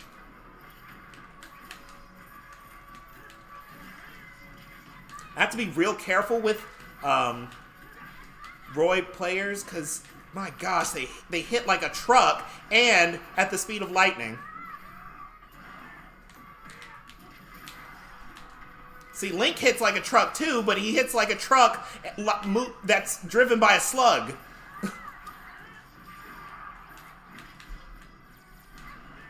How? Okay, good. I crossed it up.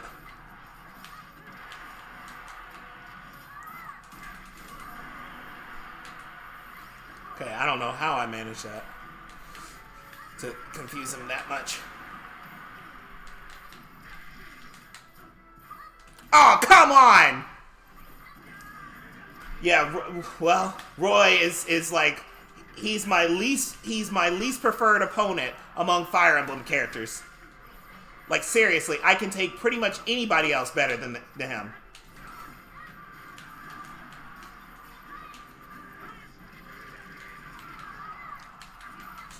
It's a good thing this Roy isn't actually that good, or I'd be in the air all the time.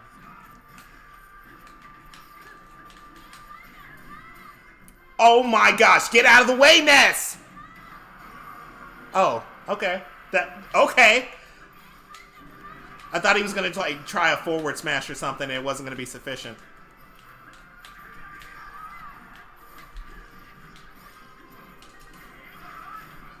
Woo! Oh, you overextended yourself! Why'd you do that? You knew you couldn't get back from that! We didn't deserve to win that one. They just didn't think.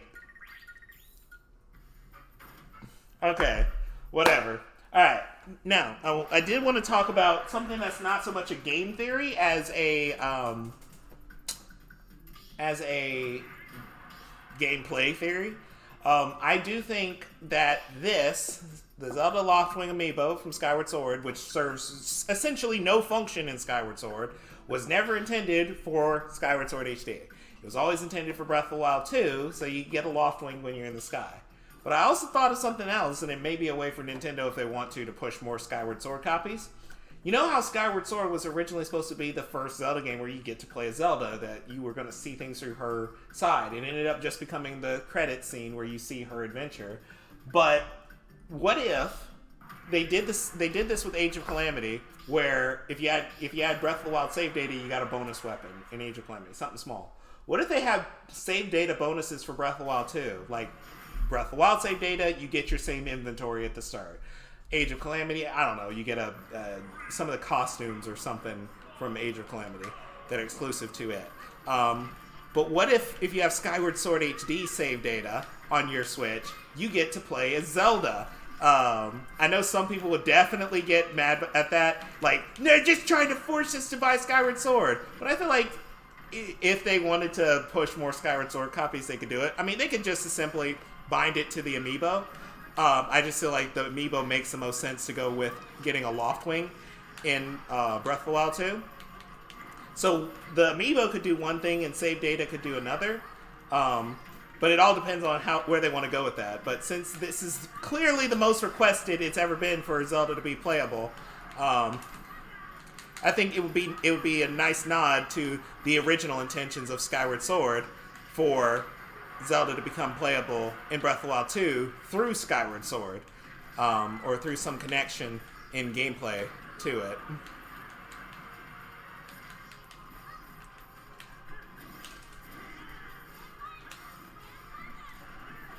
Oh, come on.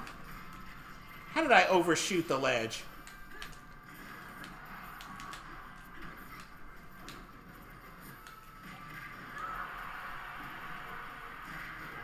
Okay, you kind of got in my way, Little Mac. You need to admit that.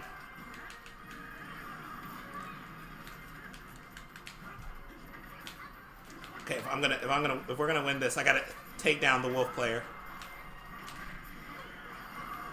Or Little Mac could do it.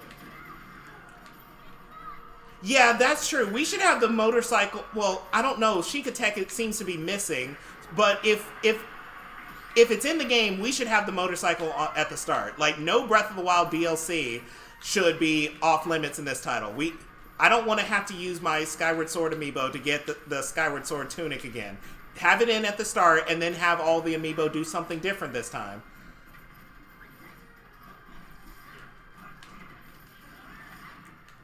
Oh, did your little plan not work?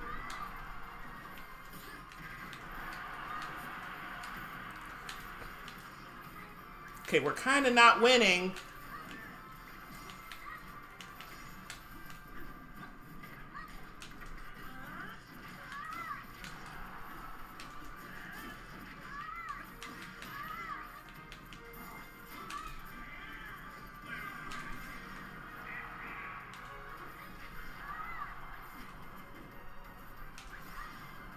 Okay, Wolf, you gotta do something.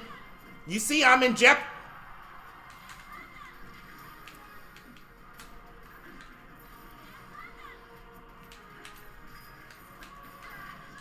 Is he, like, legit attacking me? What garbage?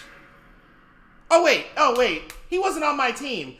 I'm still thinking from the last match. I was like, why is my own teammate attacking me? I didn't realize he was just so bad that he wasn't going after me. I was like, why is my teammate attacking me? Oh my gosh, I was still thinking from the last match that he was my teammate this time around. Did I kill Little Mac by accident? I wonder. Because I certainly wasn't paying as much attention through that. That would be hilarious. I'm going to have to watch the clip and make sure. But okay, what was I on about? I was on about Skyward Sword HD connections. Yeah, I do think that we shouldn't have to get all the same unlockable stuff that we had to get in the last game. That's that game's bonus. But if you want that stuff in this title, then it should just be there. And maybe they could give a bonus for all of the stuff, from, like, I don't know how they would rework the amiibos to do something different this time, but, anything. Let the costume amiibos do something different this time, where maybe it gives you those items or those weapons a bonus.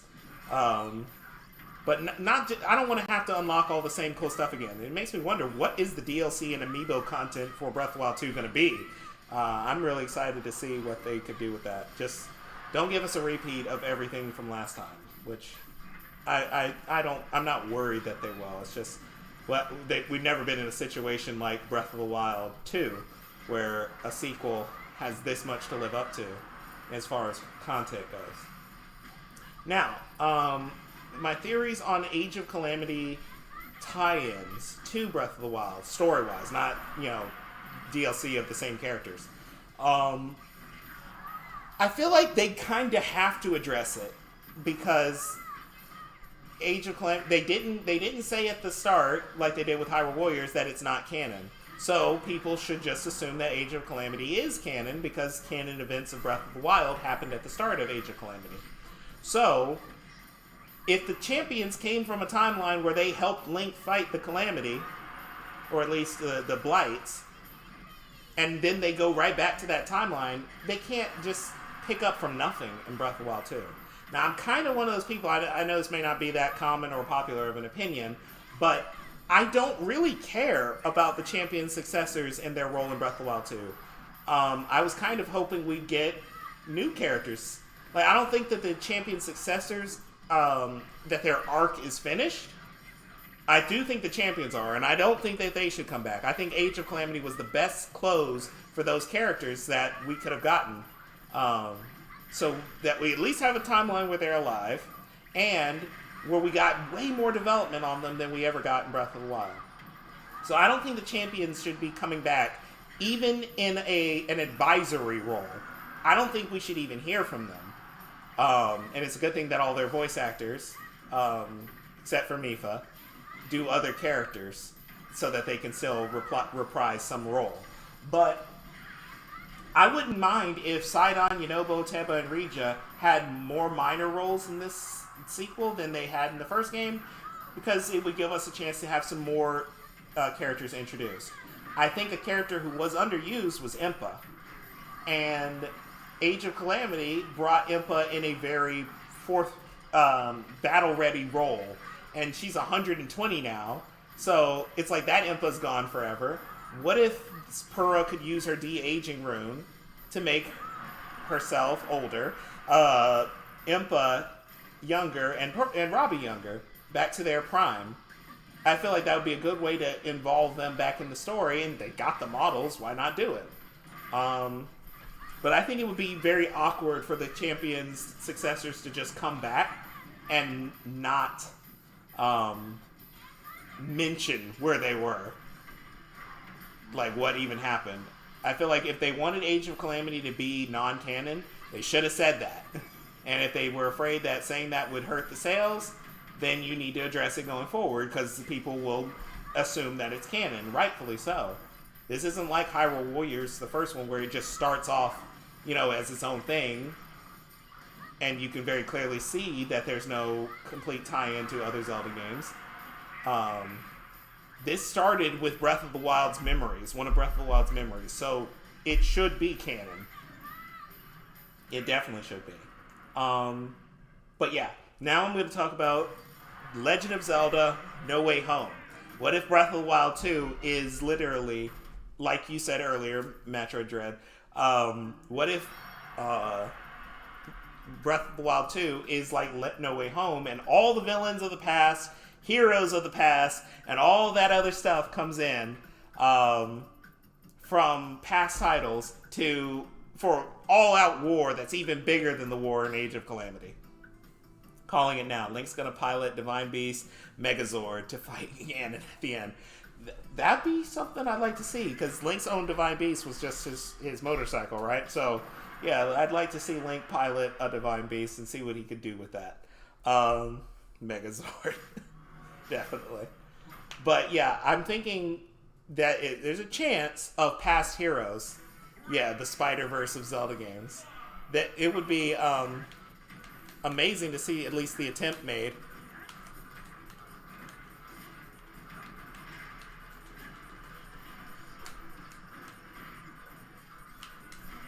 Oh, this is gonna hurt.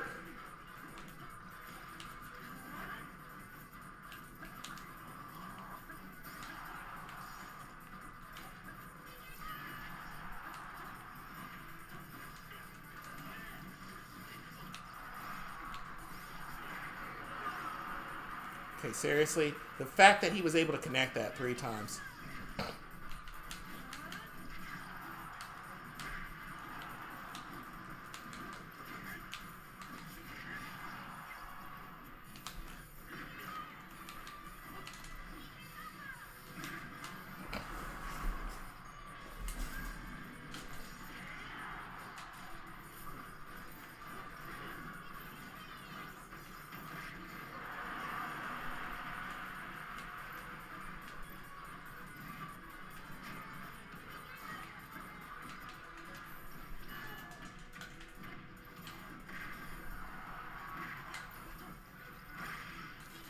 Are you serious? I was beside him. How does a spike work like that?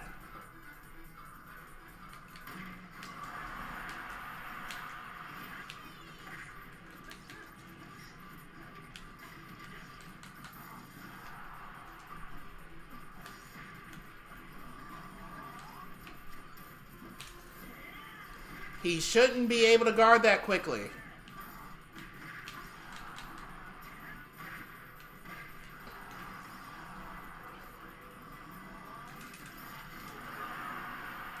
That shouldn't work. That shouldn't have worked.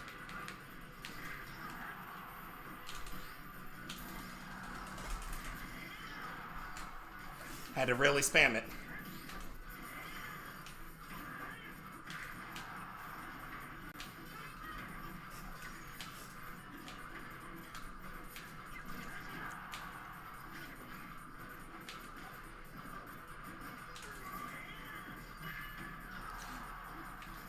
Oh, did your little attack not work and you got gimped and you're not getting back up on stage?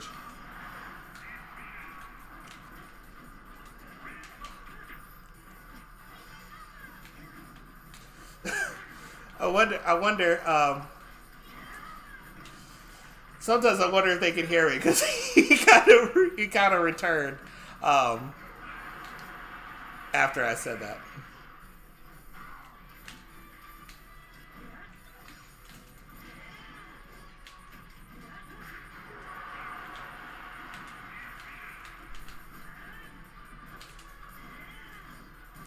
Oh my gosh, are you serious? My shield was like full. My shield was like full. And like one non-charged punch did all that. Alright. Lag fest. Salt. Nothing but salt. But yeah. Legend of Zelda No Way Home. Girahim. Zant. Aster. Vati. Majora. Who else? Bellum. Aghanim. Who am I missing? Malladus. Koga. Suga. Everybody. Bring every Zelda villain demise in the... Maybe. He may have to have a power struggle with Ganondorf. But bring back every Zelda villain. And... right as Link is overwhelmed, our Link, Breath of the Wild Link, is overwhelmed, and he doesn't know what to do. Dun dun dun dun dun dun. Then Ocarina of Time Link comes in with his classic scream and saves the day. And then Skyward Sword Link comes in with a Skyward Strike and saves the day. And then Twilight Princess Link shows up with his shirt off and saves the day. And then everybody saves the day together. I don't know what timeline this is in, so it may inhibit who can show up, but heck, if we can get everybody, get everybody. I just think it's possible that the developers of The Legend of Zelda may have seen Spider-Man No Way Home, and if they have, I'm sure they got the idea at least once. So it would be cool. I'm not saying I expect that to happen, but it's not a bad idea. We've never seen two Links interact while both of them are the hero.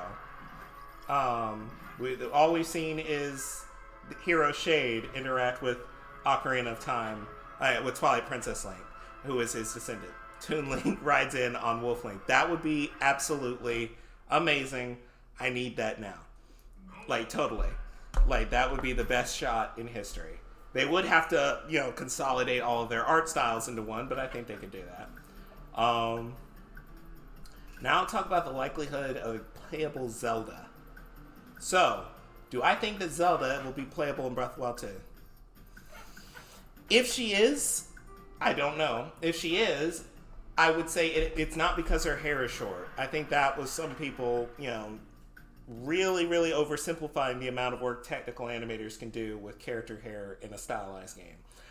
Zelda's hair being long was not going to prevent her from being playable. It wasn't going to make her difficult to work on or develop. The reason they cut Zelda's hair for Breath of the Wild 2 is the same reason Link has a different champion's tunic, or Bokoblins have longer horns, or Moblins have those helmets. When you bring back recurring elements in a sequel, you want them to be familiar, but you want the sequel to be easily recognizable as a sequel. So when people see screenshots of Breath of the Wild 2, how are they going to know it's not Breath of the Wild 1 they're looking at? Well, the Bokoblins look different. The Moblins look different. Link is dressed differently, and Zelda's got shorter hair. Those are the reasons why Zelda's hair was changed. It's a design change. You do that all the time with sequels. But I don't think that it's crazy, the idea that Zelda would be playable.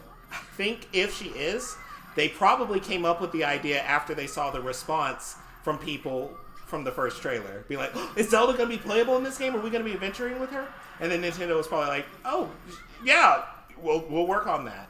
But I don't think that would have been the goal from the whole time. But I would just say the likelihood of Zelda being playable is still less than 50%, but it's greater than it's been with any other Zelda title.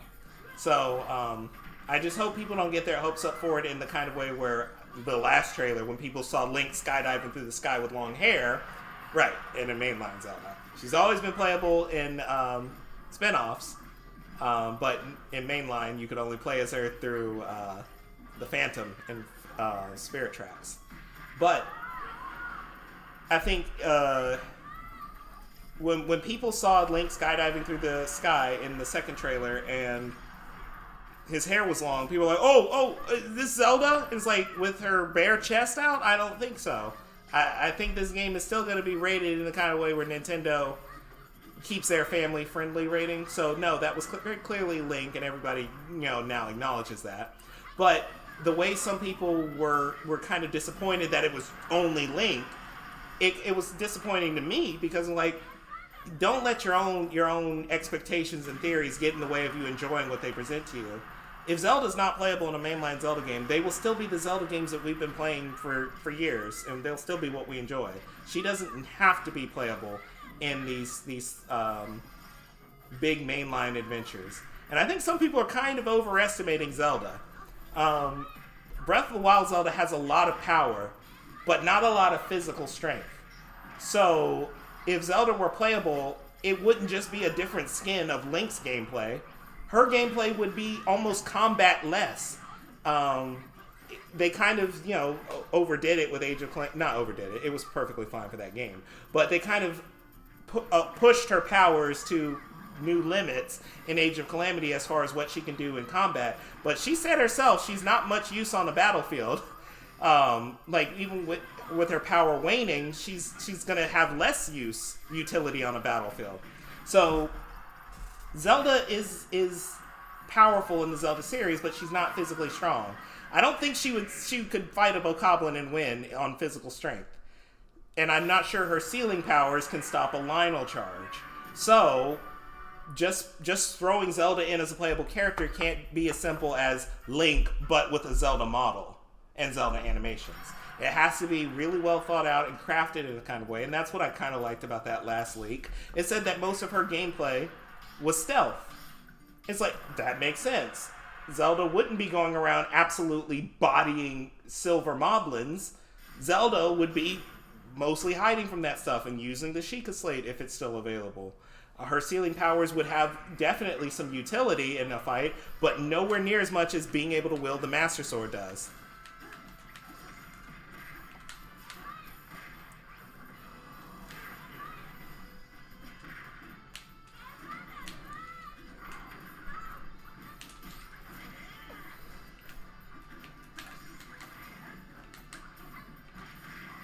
Are you serious? I hate super armor. Except when it's on Ike.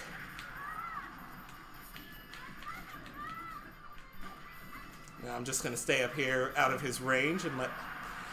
I was going to say let that run out, but I guess you just decided you were going to fight him.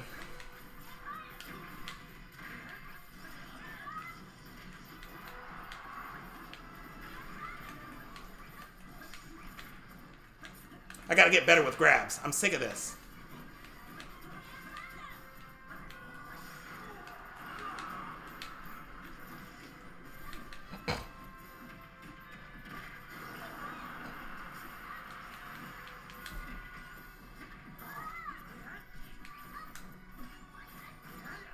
Oh, did it not work?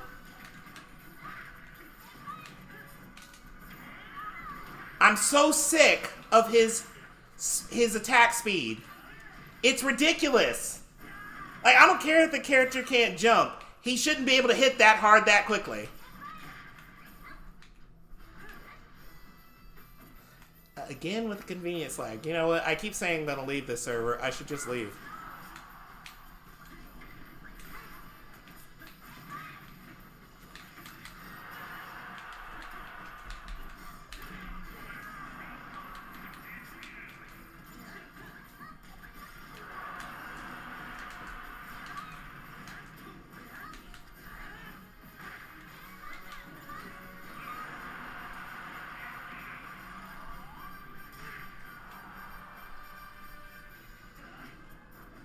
I guess you didn't even think to help your teammate out in that scenario.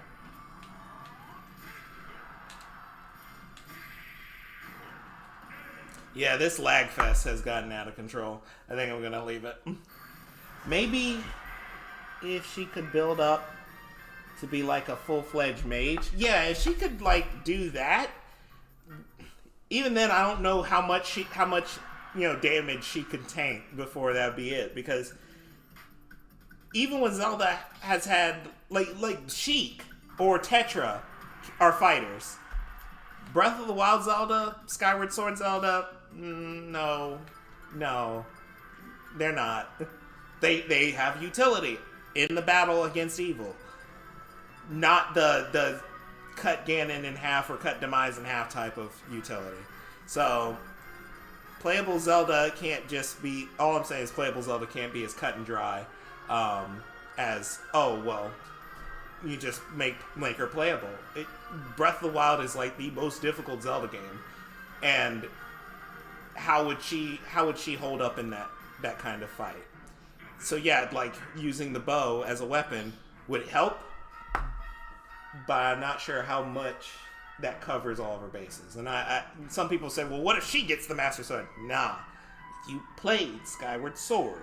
The Master Sword can not only not be wielded by evil, but it can only be wielded by Link. It can only be wielded by the person with the spirit of the hero. Link is the only character we've seen with the spirit of hero. Nobody else. Like there's no other character in the series outside of a Link who has had that. So Link is the only one who may wield it. Other people can hold the sword, but it will reject them. If Spy will reject them if they try to use the sword in combat. It's not for that. And I feel like that was too well established in Skyward Sword. Unless that was a mistranslation, that was too well established in Skyward Sword for them to forget it very quickly. But that could be why she wasn't good at manifesting her power in Breath of the Wild. So the player could build her up from the ground, kind of like how you start with Link with nothing but sticks. See, that would be fine. They'd have to establish her that way too. Like she can't just start off at Link's level. She can't start off close to Link's level. She has to be more like this is the start of her journey towards power. But like I said, there are Zeldas who are combat ready. Twilight Princess Zelda, even though we didn't actually see her fight, she just shot a light arrow. Twilight Princess Zelda, Ocarina of Time Zelda through Sheik, and Tetra are combat ready Zeldas. But Skyward Sword Zelda and Breath of the Wild Zelda are ceiling power Zeldas. And what that can mean as far as fighting a big monster hasn't been tested in a mainline Zelda before. So it'd have to be realistic. I wouldn't want to see Zelda running as fast as Link and then, scaling mountains, because it's Link who has the heightened athletic abilities and physical fitness, as she put it. So if she's all of a sudden doing all the same things as him, it's kind of like, why is he even here at this point? Link's main role in the series, besides hero, is the one who can actually get stuff done. So if everybody can do stuff as well as him, that's why I think it's good Age of Calamity established Link was so much stronger than the other champions, or so much more powerful. And it makes Link's role very clear in the fight that it's not just wielding the sword. This kid far exceeds anybody else. Yeah, if she gets the Sheik attack, she'll have a good start. I've always been cautious about that because at first we just didn't see it in the first trailer, but that was fine. It was contained. But after getting a look at the world and it's still not there, it makes me wonder if Sheik attack is coming back at all. But we'll see if she has it. I better pay attention. I don't know these people and how they fight, so. Aw, did your little plan not work?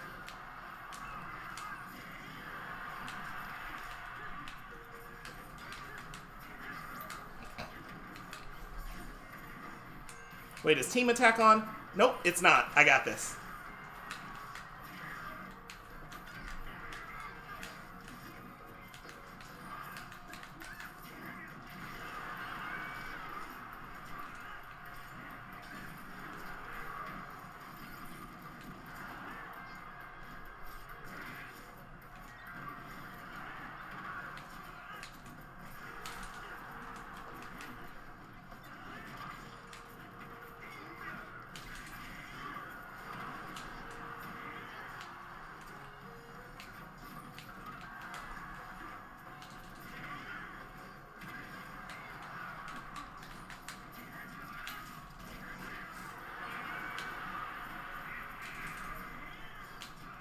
Okay, we were actually dominating without me paying attention.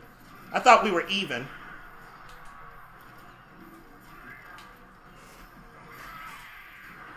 I didn't lose a single stop in that. Okay.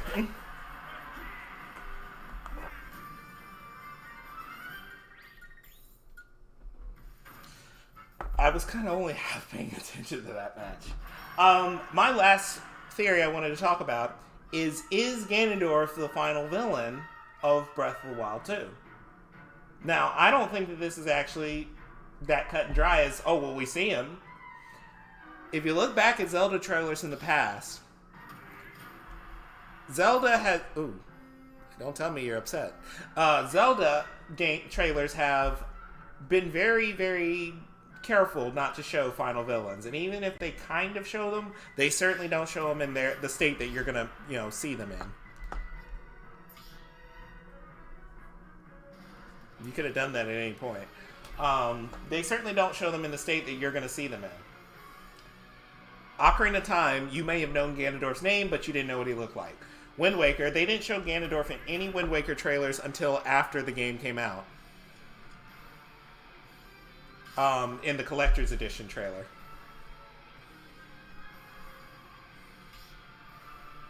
Whoa. Hold up. Am I missing something? Who's my teammate here?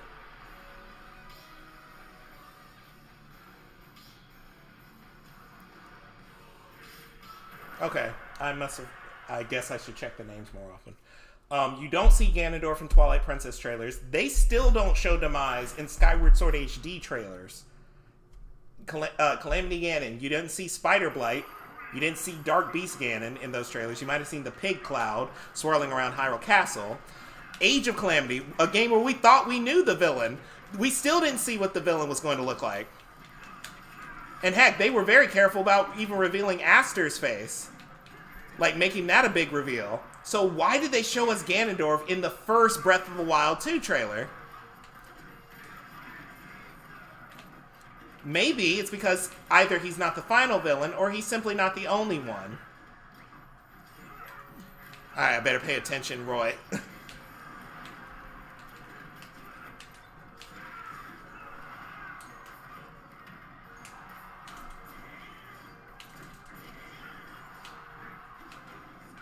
Team attack can be a blessing and a curse. It depends, really, what you're fighting. Are you serious?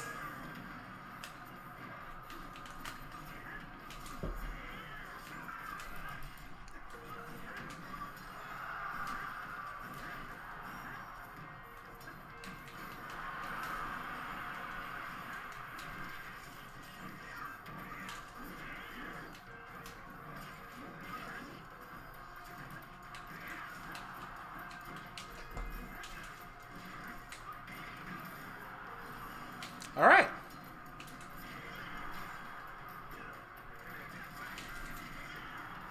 Okay, I could have actually fallen off there. Better be more careful.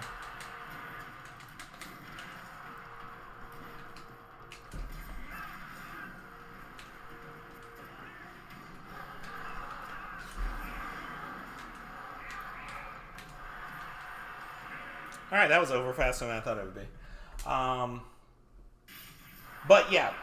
You don't see final villains in Zelda trailers, but the fact that they showed Ganondorf, and it was so obviously Ganondorf, with the Gerudo symbols and the theme playing and all that stuff, it makes me wonder, why would they give away such a big reveal like that so quickly? Like, just throw away that whole final villain card. It may not be, oh, here's the return of Ganondorf. It may be, let's show them Ganondorf so they think he's the final villain, but hey, there's way more than just Ganondorf you're going to have to contend with in this game. And I mean, the last couple of Zelda titles have at least had more than one villain. They kind of have more than one villain presence. You had the Yiga alongside Calamity Ganon, so Koga was kind of an enemy, a villain in of himself. Age of Calamity, you definitely have that. Skyward Sword, Twilight Princess. You see where I'm going, that there may be a lot more going on here than just Ganondorf. It's just that Ganondorf was all they wanted to show us was going on here.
Well, I want to know, what do you guys think about some of these theories, especially like this latest one with Ganondorf not being the only one. This is kind of a Zelda theory, but it's also kind of a Zelda conspiracy theory of me thinking I understand how they market games. Now, I kind of feel like I do to an extent, because I went and did some research on past Zelda titles.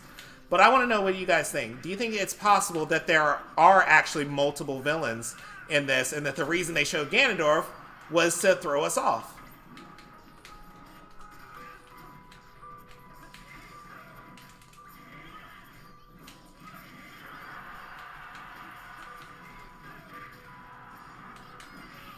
Oh boy, that was close.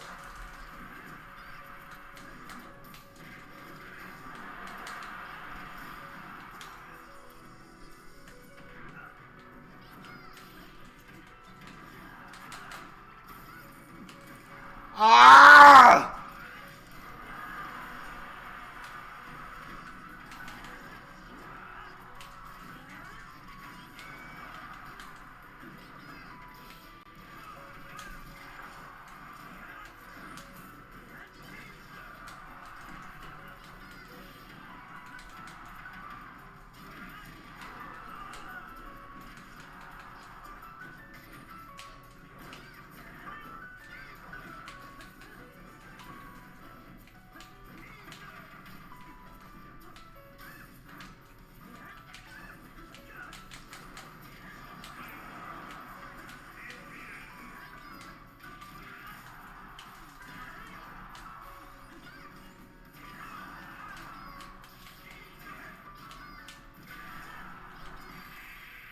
I don't know what you thought was going to happen from you just spamming down B. But yeah, any thoughts on the theories you got over, or any of your own that you want me to give a platform to? If you have any Zelda theories you really thought about, I'd like to hear them. Like, just stuff that, even if it wasn't under the topics that I cover. Yeah, anything you guys think is worthy of shout out theory.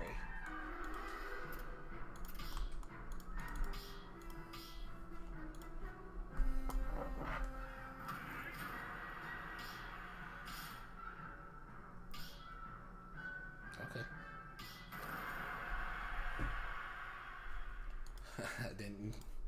I didn't know he was so bent on being my teammate. I think the main reason Demise could be coming back, he's the demon that started it all, and it felt like the timing of Skyward Sword HD and how Breath of the Wild 2 is at the end. Oh, that is a good theory. Was a form of his raw power. Like, he's tired of the cycle and wants to end it here once for all. I like that. It's kind of like the Breath of the Wild 2 is a time loop theory. It's not my theory. Like, I'm not sure that it would actually happen, but I have been wanting to do like a video on how a time loop could work for Breath of the Wild 2 to Skyward Sword. But yeah, I do like how that tying to Skyward Sword's messaging thing, where even if it isn't a loop, it's doing kind of the same thing.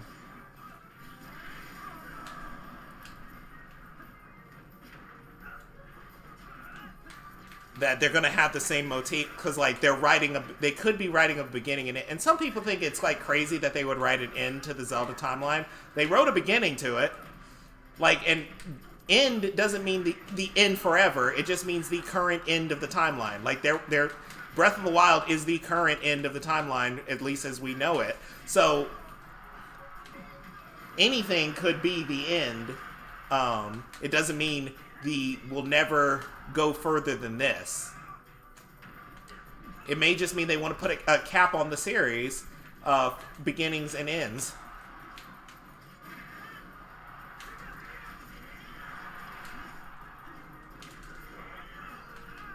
I better pay attention.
Oh, I would have had him if he hadn't ethered.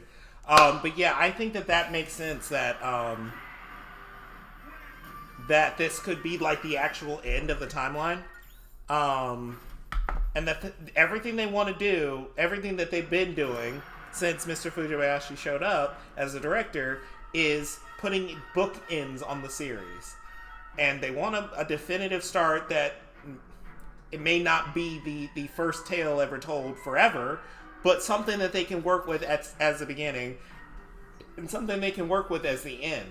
And meaningful stories, not just the isolation of the Four Swords stories being at the top. Like, they were never bad stories. It's just that them being before Ocarina of Time never added anything to Ocarina of Time. Whereas now Skyward Sword being at the top of the timeline adds to every story that comes after it. Maybe now Breath of the Wild and Breath of the Wild 2 being at the end of the timeline will add something to previous titles. You did that on purpose. I'm going to remember that next match. Wanting desperately to be my teammate. But yeah, I think the ending of the timeline thing is like, it's not as absurd as some people say, like the end of the timeline means no more Zelda games. There are thousands and thousands of years between Breath of the Wild and the next title before it. Tens of thousands, actually. Oh, you pushed back too far.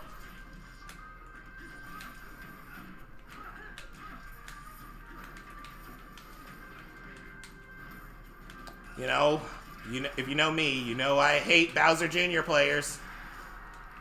I don't care what title they go under.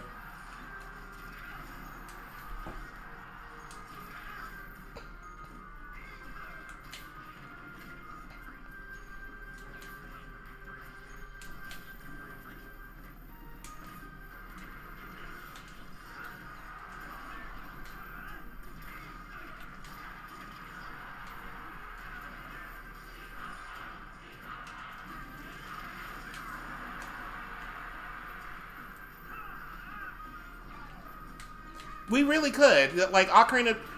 Some people don't realize how important Ocarina of Time is for giving...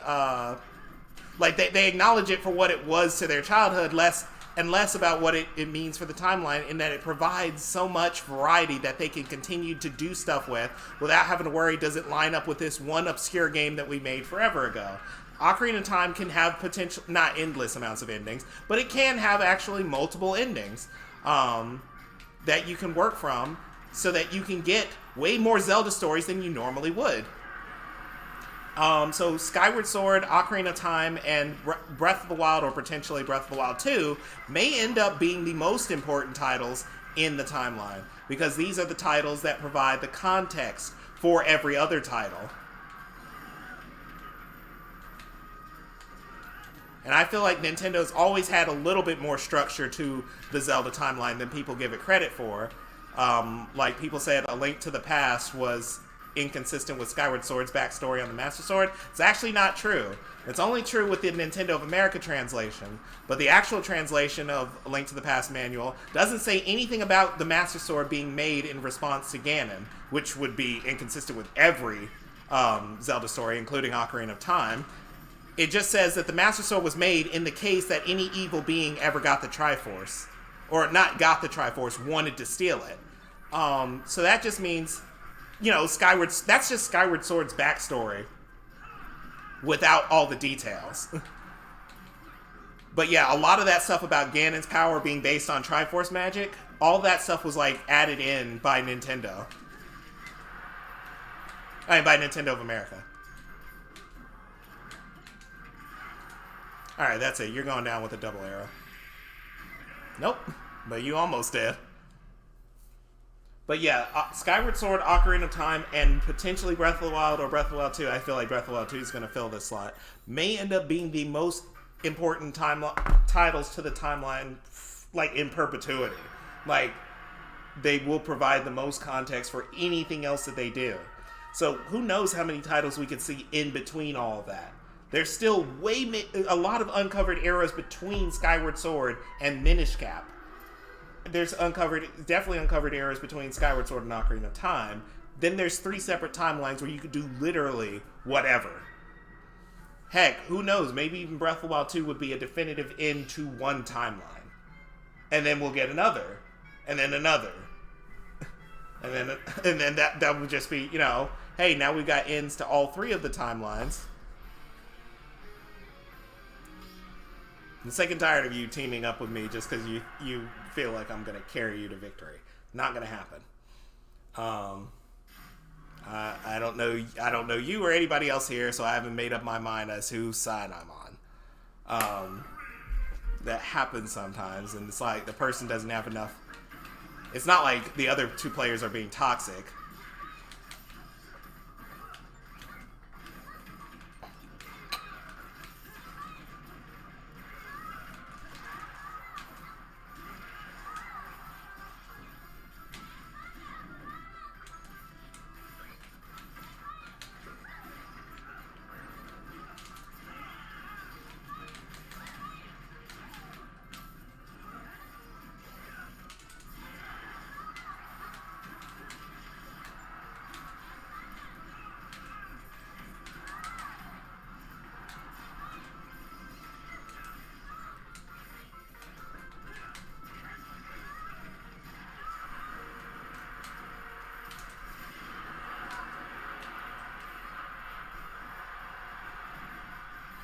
Now I'm just going to play some Smash Brothers for a little bit, and we can chat about whatever theories you guys have or Zelda-related, Nintendo Direct-related things you want to discuss.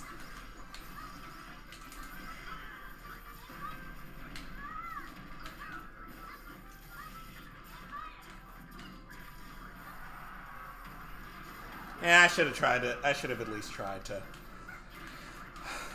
dodge that.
I don't know who told you to do that. What other Zelda character should have made the Smash Ultimate cut? I was hoping for Wolf Link, Midna, or Skull Kid. I think that if a Zelda character should have made the slot, it should have been one that appeared in more than one Zelda title. That's kind of what gets me about Sheik. Sheik was in one Zelda game. It was a good Zelda game, but one Zelda game. Impa has been in half of all Zelda titles. Like, whether she was old or young, she had half of Zelda titles, and when she's young, she is definitely a fighter. And Sheik has this, this Sheikah ultimate move, or final smash attack, that it's like, but Sheik's not a Sheikah. It's cool. It's cool that Sheik's in the game, but there's a Sheikah character. Yeah, Tingle. Please no, Tingle. It's enough that he's a Smash assist trophy. But I think Impa has been in more than enough titles to warrant a place in Zelda games. Like, most Zelda fans should know her. And if they don't, Smash would be a good place for some people who don't know who Impa is to learn about her. Half of the Zelda roster is Link. Like, yeah, we could use a character who's made more appearances than Toon Link. Or definitely more appearances than Young Link.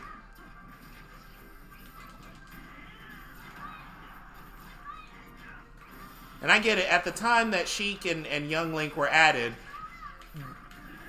there was only room for there to be one title that they were in, because not that much time had passed. But look how much time has passed. We don't even have, like, We don't even have like good alternate skins for Zelda characters. Like this is Link's Skyward Sword skin that I'm using right now. Like he had a better skin in Smash 4 representing Skyward Sword, and that wasn't even Skyward Sword Link, which it should have been because Skyward Sword was the last title to come out before that. I guess they just didn't want to redo the voice or something, or make him right-handed that time. Whatever it was, or maybe it was because Ganondorf wasn't in that game and they felt like it would be weird for them to all be disjointed. But they eventually did it, so they might as well have done it here. But all I'm saying is, it's way past time for the Zelda series that literally is a top-tier Nintendo franchise, that they get better representation in this fighter series. Like, the best thing I think they did for Link in Ultimate is show just how strong his character is. Like, they actually put more weight behind his attacks to make him feel sometimes like you're getting hit by a heavyweight.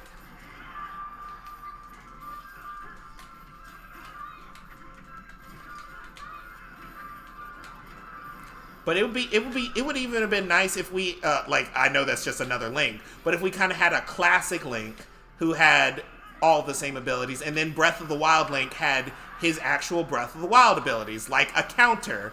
Somehow, all the other characters, all these other new sword characters get counters, but Link, who actually had a counter in his latest adventure, doesn't.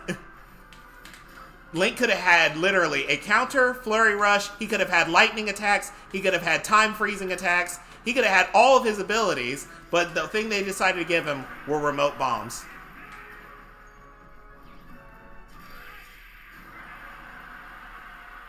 Yeah, I did see a good video. In fact, I had it saved somewhere. Let me see if I can find it. See if I can find it real quick. It was in my watch later. It was a mod of Link skins in, Alright, cool. Now my browser is frozen. Stream 85? Oh my gosh, I hate YouTube. Okay, so it just jumped back like 6 videos because I tried to pause it. I'll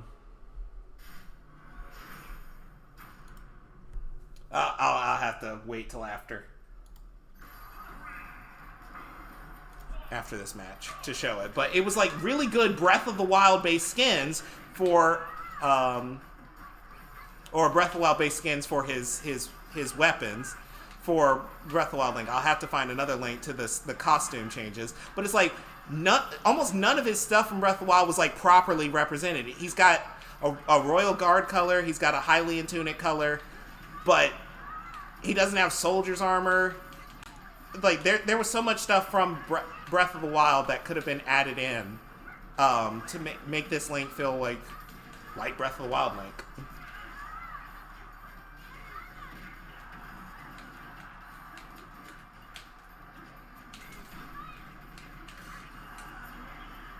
Yeah, you can't have Sephiroth be as powerful as he is in his own game. I don't know. I want to know what the power scaling of Super Smash Bros. Is. Like, how much damage are they doing relative to what, I don't know, a Dragon Ball Z character would do?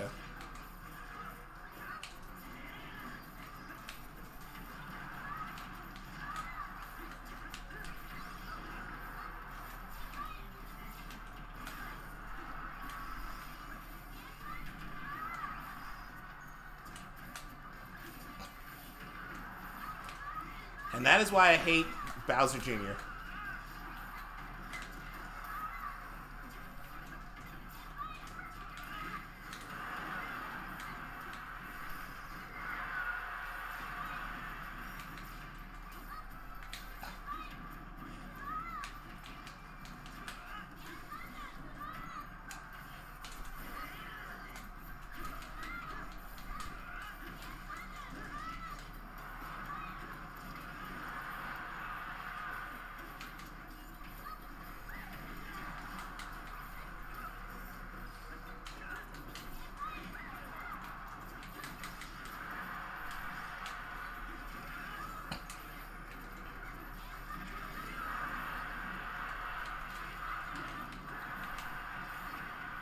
Oh, her screw attack is so nerfed compared to the actual Metroid games.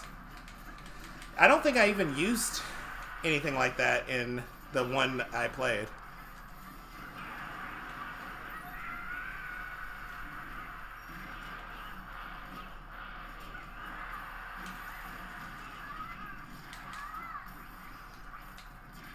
Oh, if you think you're gonna get by just by spamming, you got another thing coming.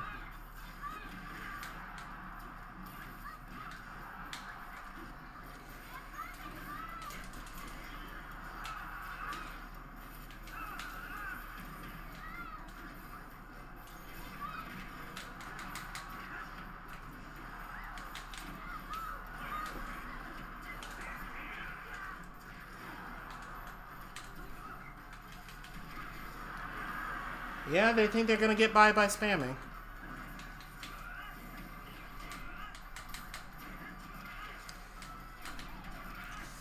Look at this! This shameful playstyle! This shamefulness!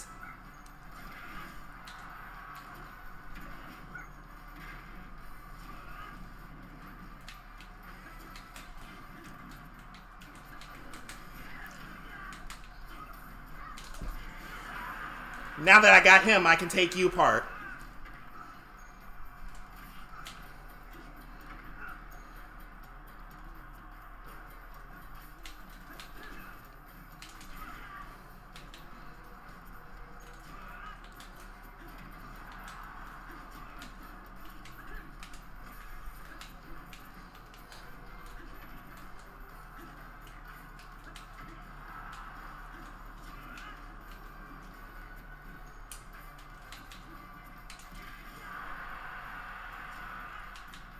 If you win, you're gonna have to win like an actual fighter.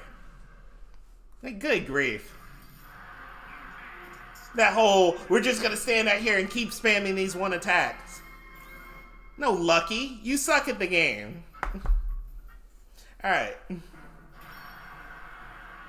Now, back to, yeah, Smash, I was gonna show the Smash Ultimate.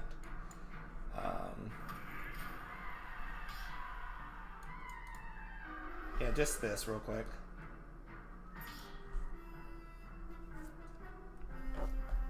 I'll switch character. Oh, I didn't press play on it.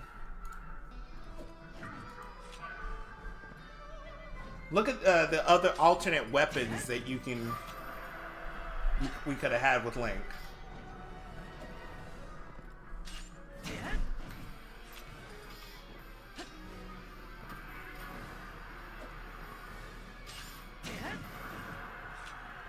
Some of them only fit the outfit in color, but not in actual, like, not in the actual game would they have fit together. But still, much better than...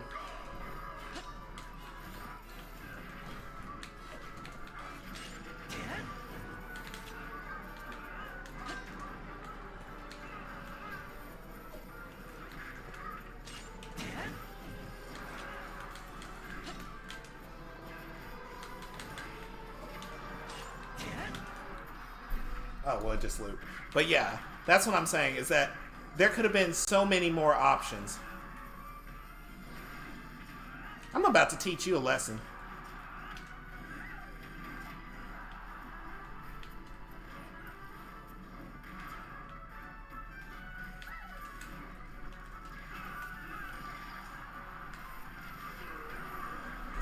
Of course I get hit with that.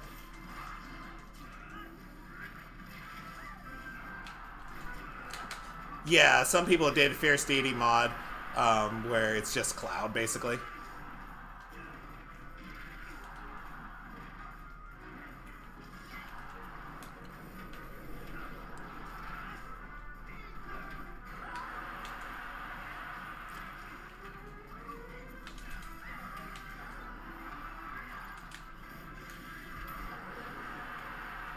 I can't believe that didn't kill. He must have been at 0%.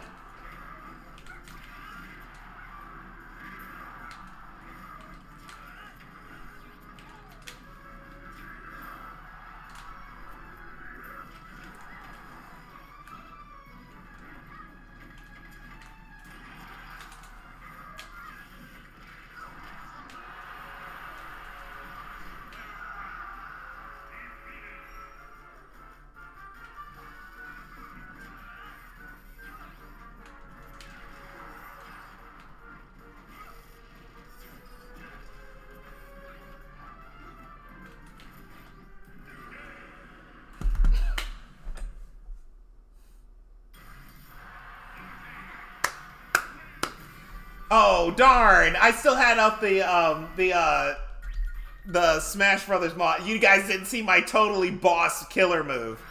I just took him off the stage and with the command grab. But thanks, Flashing Boy. Yeah. Yeah, these are just some thoughts I've had about Breath of the Wild 2 for a while, and now it's spiraled off into some some Smash Bros content. But yeah, did you have any theories you wanted to talk about, or expectations about the direct or anything like that?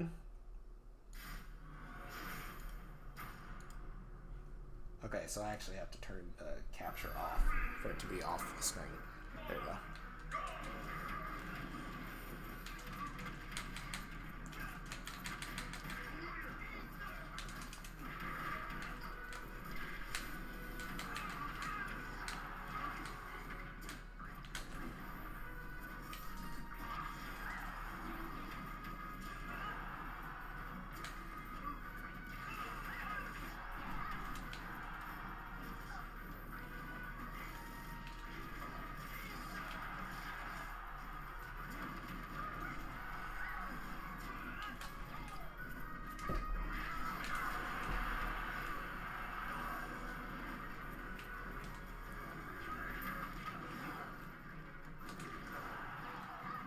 Oh, I could have made that if I had tried harder instead of just trying to be cool.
Almost didn't make that.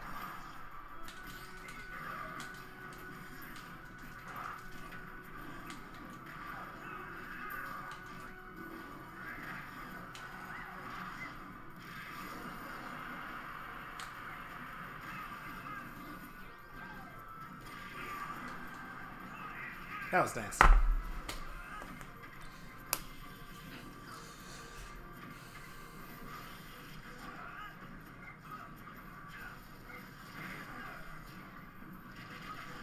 I mean, but think about like how all the Bowser Juniors are different. They gave us so many Bowser Juniors, but with Link costumes, there's just 2 skins and then reskins of all the skins.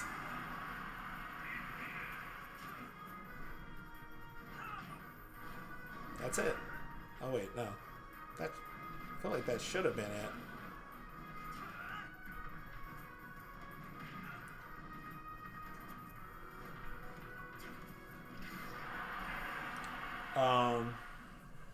Yeah, Hero and Inkling too. Just feel like they went, Zelda.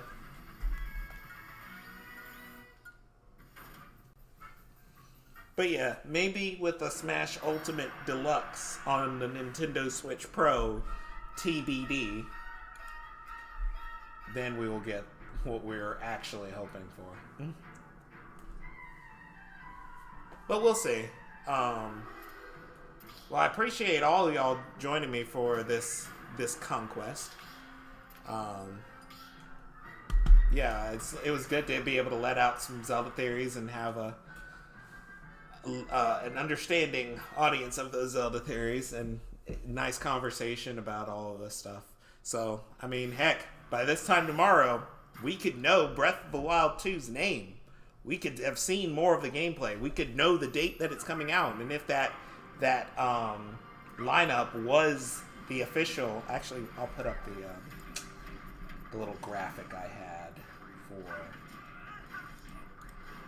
Whoops, not myself. If that lineup that I saw, if that ends up being true, I could probably just put it on screen so you guys know what I'm talking about.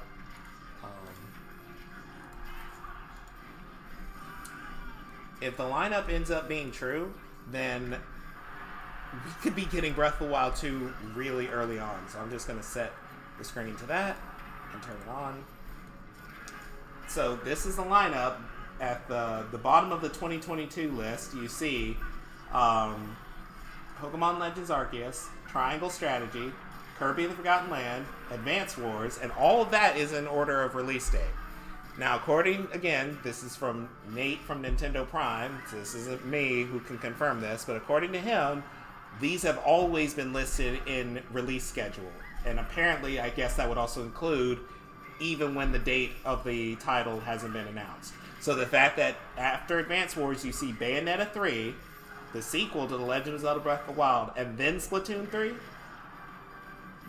it could be that Splatoon doesn't show up at this Direct, because it's not due for now, or it's not due for the immediate future, and maybe Bayonetta does show up because it is, and Breath of the Wild 2 does. But remember, my prediction for all this was that Breath of the Wild 2 was always going to be a 1 year after Skyward Sword HD title, the same way that Breath of the Wild was 1 year after Twilight Princess HD. So that would put it at around July. So according to that, it could be. So what if Breath of the Wild 2 really isn't a holiday title? And we've all been, because we've heard so little about it, have hopefully put it off to the end of the year without delaying it into the next year. What if that really is the case? That would be amazing. And by tomorrow, if that is the case, that it's an earlier in 2022 title, they're not going to wait till E3 to talk about it.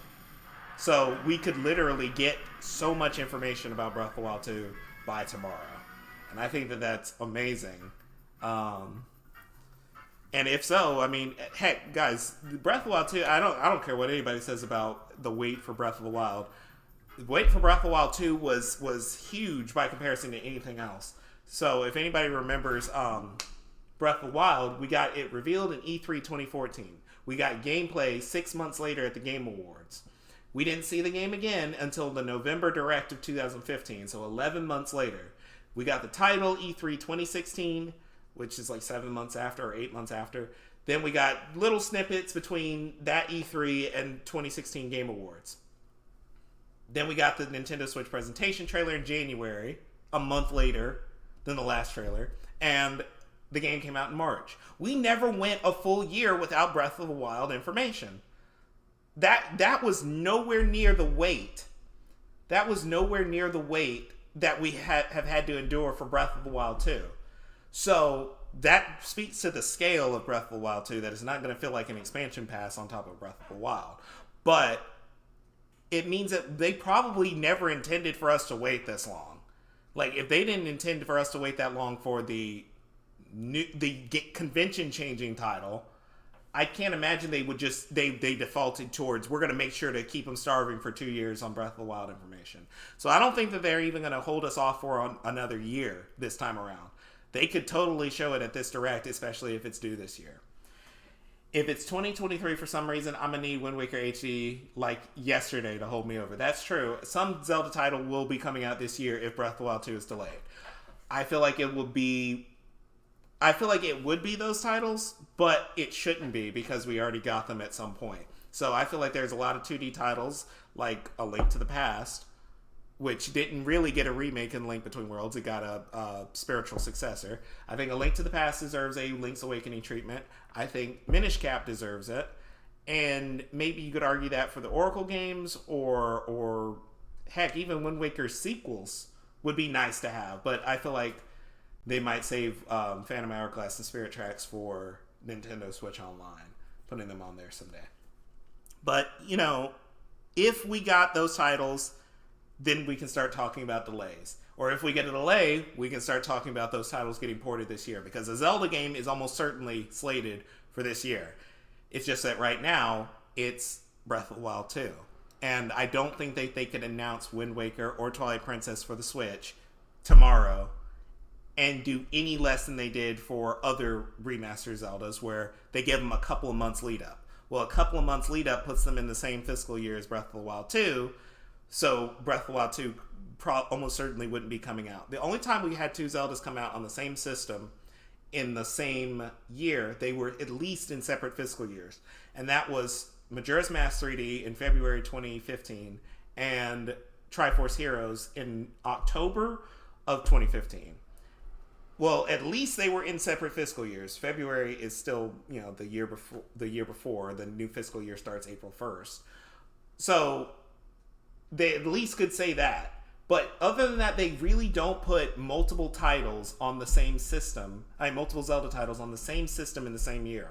They're even kind of cautious about putting them out on different systems. Because, I mean, I don't think it worked out too well for Skyward Sword when, you know, Ocarina of Time 3D sold twice as much a few months earlier. And maybe it wasn't as good for A Link Between Worlds when Wind Waker HD came out a few months earlier. I mean, it's, again, different consoles, but if people spend $30, $40, or $50, are they going to spend it again just a few months later? Oracle of Ages and Seasons would be cool to get the Link's Awakening treatment and have a dual release like the Pokemon games. Yeah, those are only two titles I can see Nintendo releasing two Zelda games in 1 year. Is two Zelda games that are inextricably linked to one another. Linked being a pun there.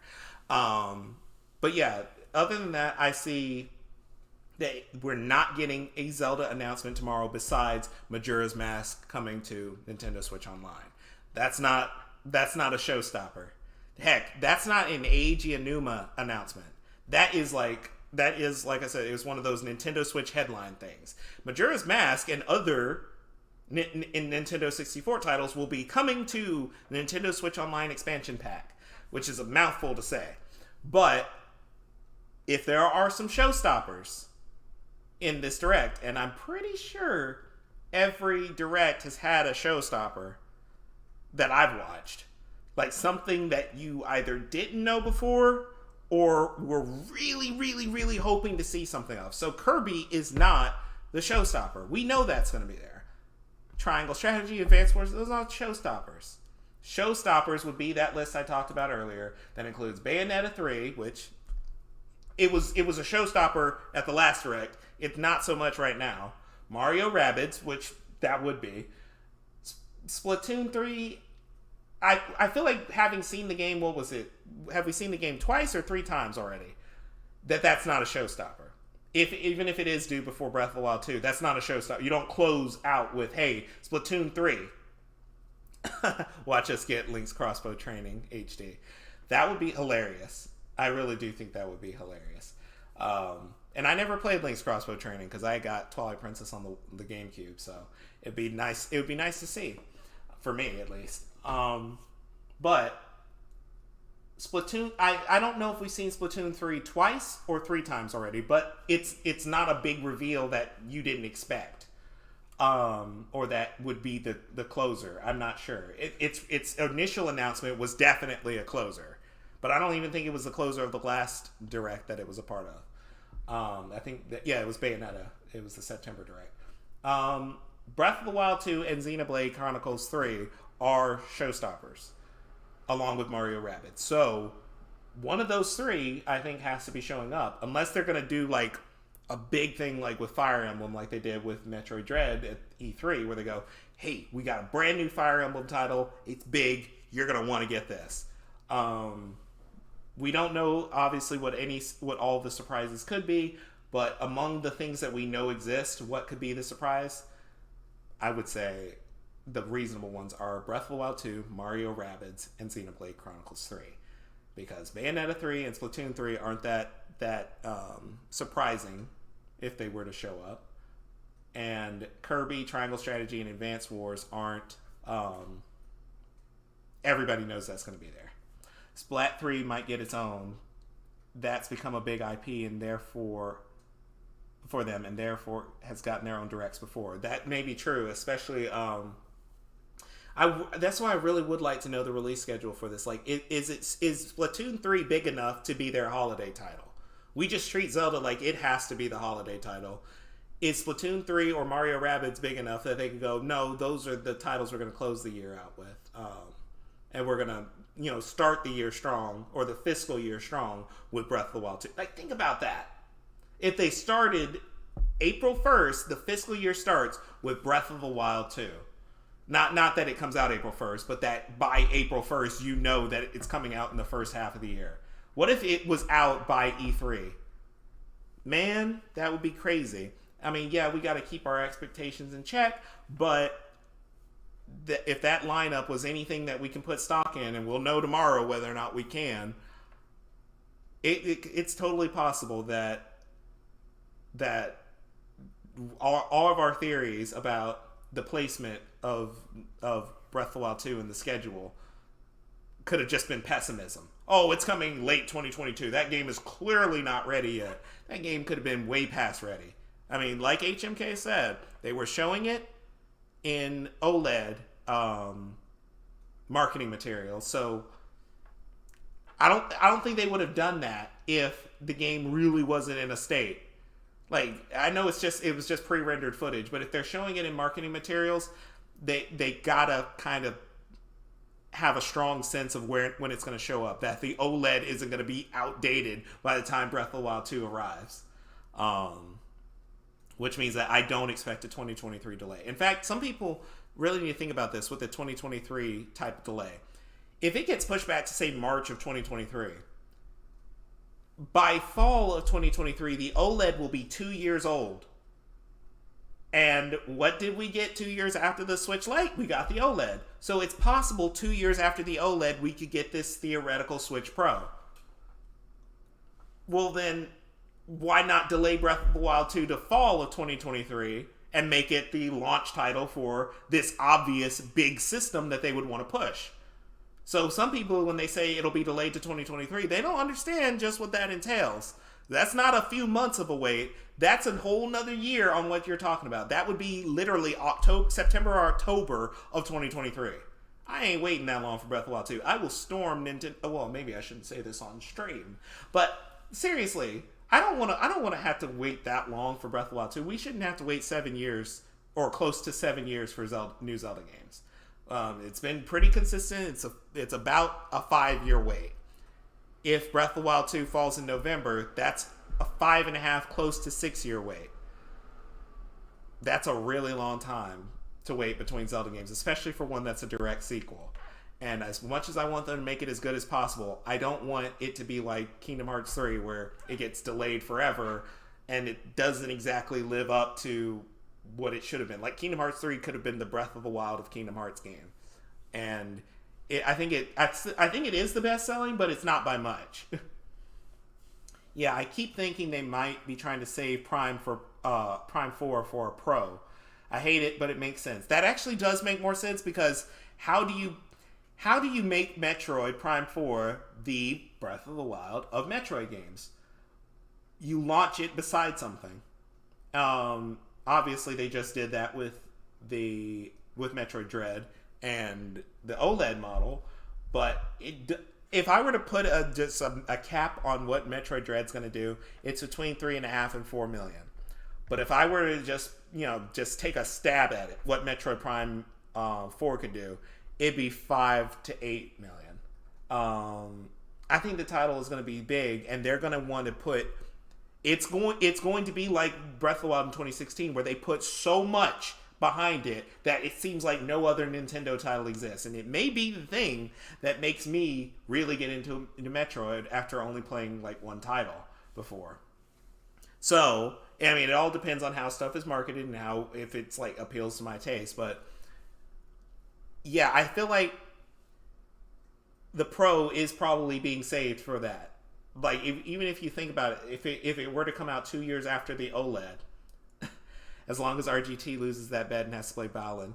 I think he already did. I think he said it wouldn't sell more than 2.5 million, and it's at 2.8 million. So, yeah, I think he already lost that. But you know, I just think that it would actually make sense on the timetable for the Switch Pro to be for Metroid Prime 4, because 2 years after the OLED, what is going to be Nintendo's big E3 thing in 2023?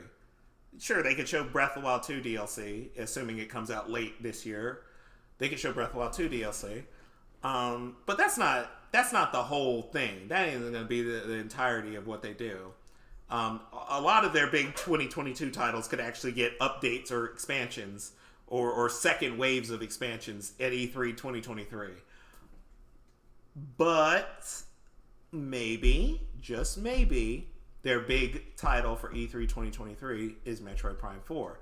And they got Metroid Dread to, hold you off as long as possible. And hopefully you're a fan of Mario or Bayonetta or Zelda or Monster Hunter or something that's getting a big update or a big push this year, and that will hold you over until 2023 as a Metroid fan when you get the biggest entry in the series by far. And in which case, it would make total sense for it to launch alongside a Switch Pro. So I hadn't really thought about that before you brought it up, Metroid. But yeah, I think that if there is a Switch Pro, Metroid Prime 4 is the title that they're looking to launch it with. So Breath of the Wild 2 they may put the title in 2022 to make sure it's not in 2023 alongside that. That may be probably the best case I've heard for it not being delayed into 2023, so that what they really want to push that year gets the entire spotlight. So yeah, it's going to be good. This is a good year for Nintendo fans to consume a lot. So I feel like by this time tomorrow we'll be discussing what. No, I don't feel like. I hope that. I'm not 100% sure, but I hope that by this time tomorrow we'll be discussing why Breath of the Wild 2's name was held off for so long, or what that new thing from the trailer really means. Was that Vati? Was that Demise? Was that Ganondorf speaking, or was it someone else speaking? What really happened to Link's arm? Zelda's gameplay style?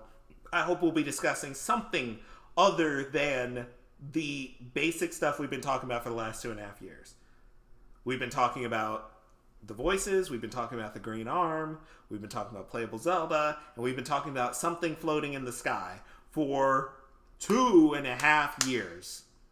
We got some new talking points with more Sky Islands, the time reversing ability, the phasing through objects. But I want more. I want something to talk about that's going to be like a voice acted trailer. And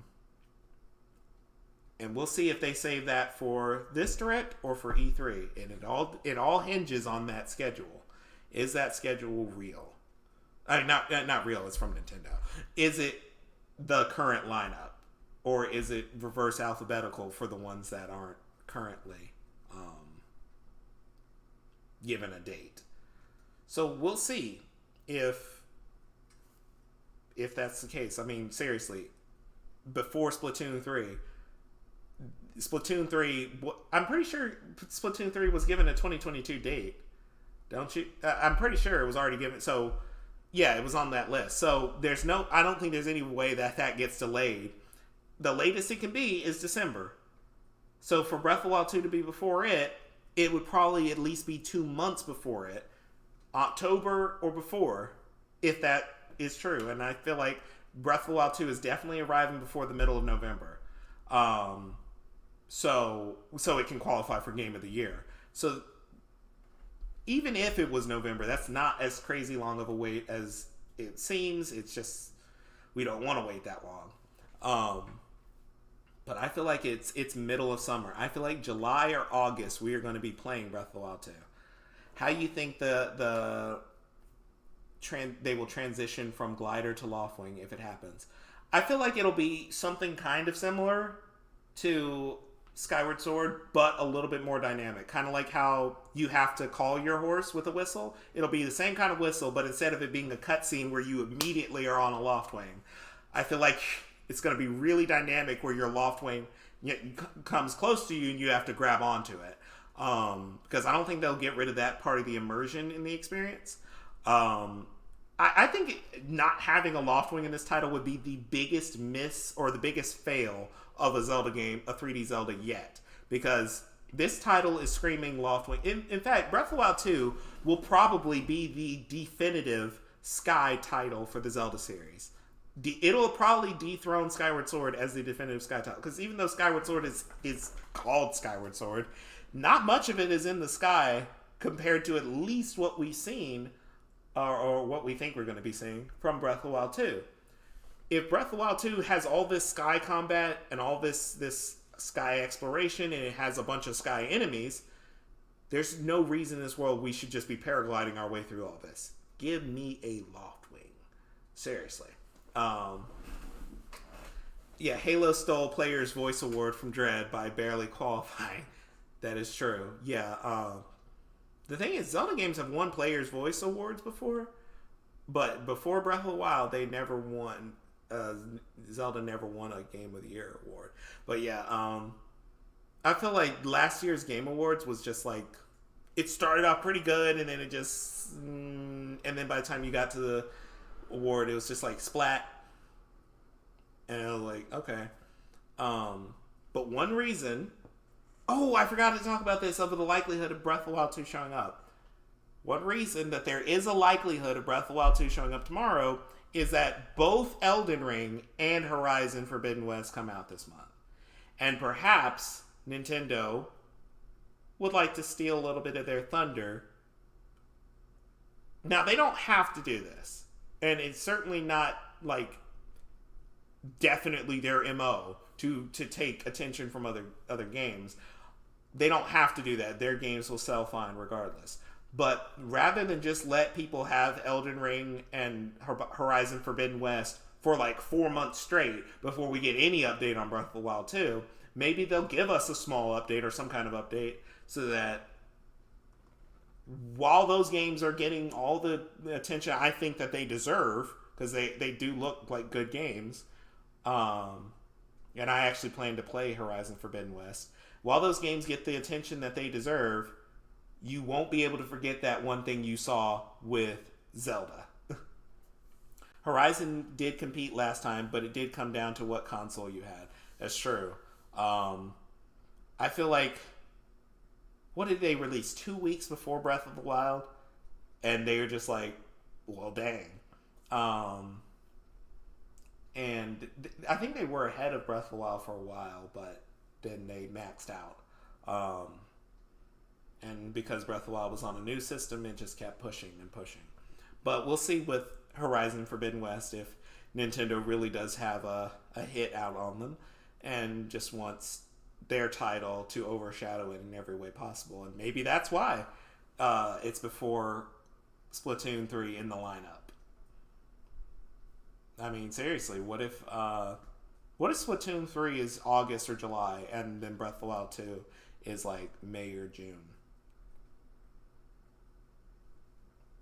I don't think that they need the title to come out right after these other two to swamp them in attention, because the marketing push for Breath of the Wild 2 will be enough to consume all the oxygen in the room.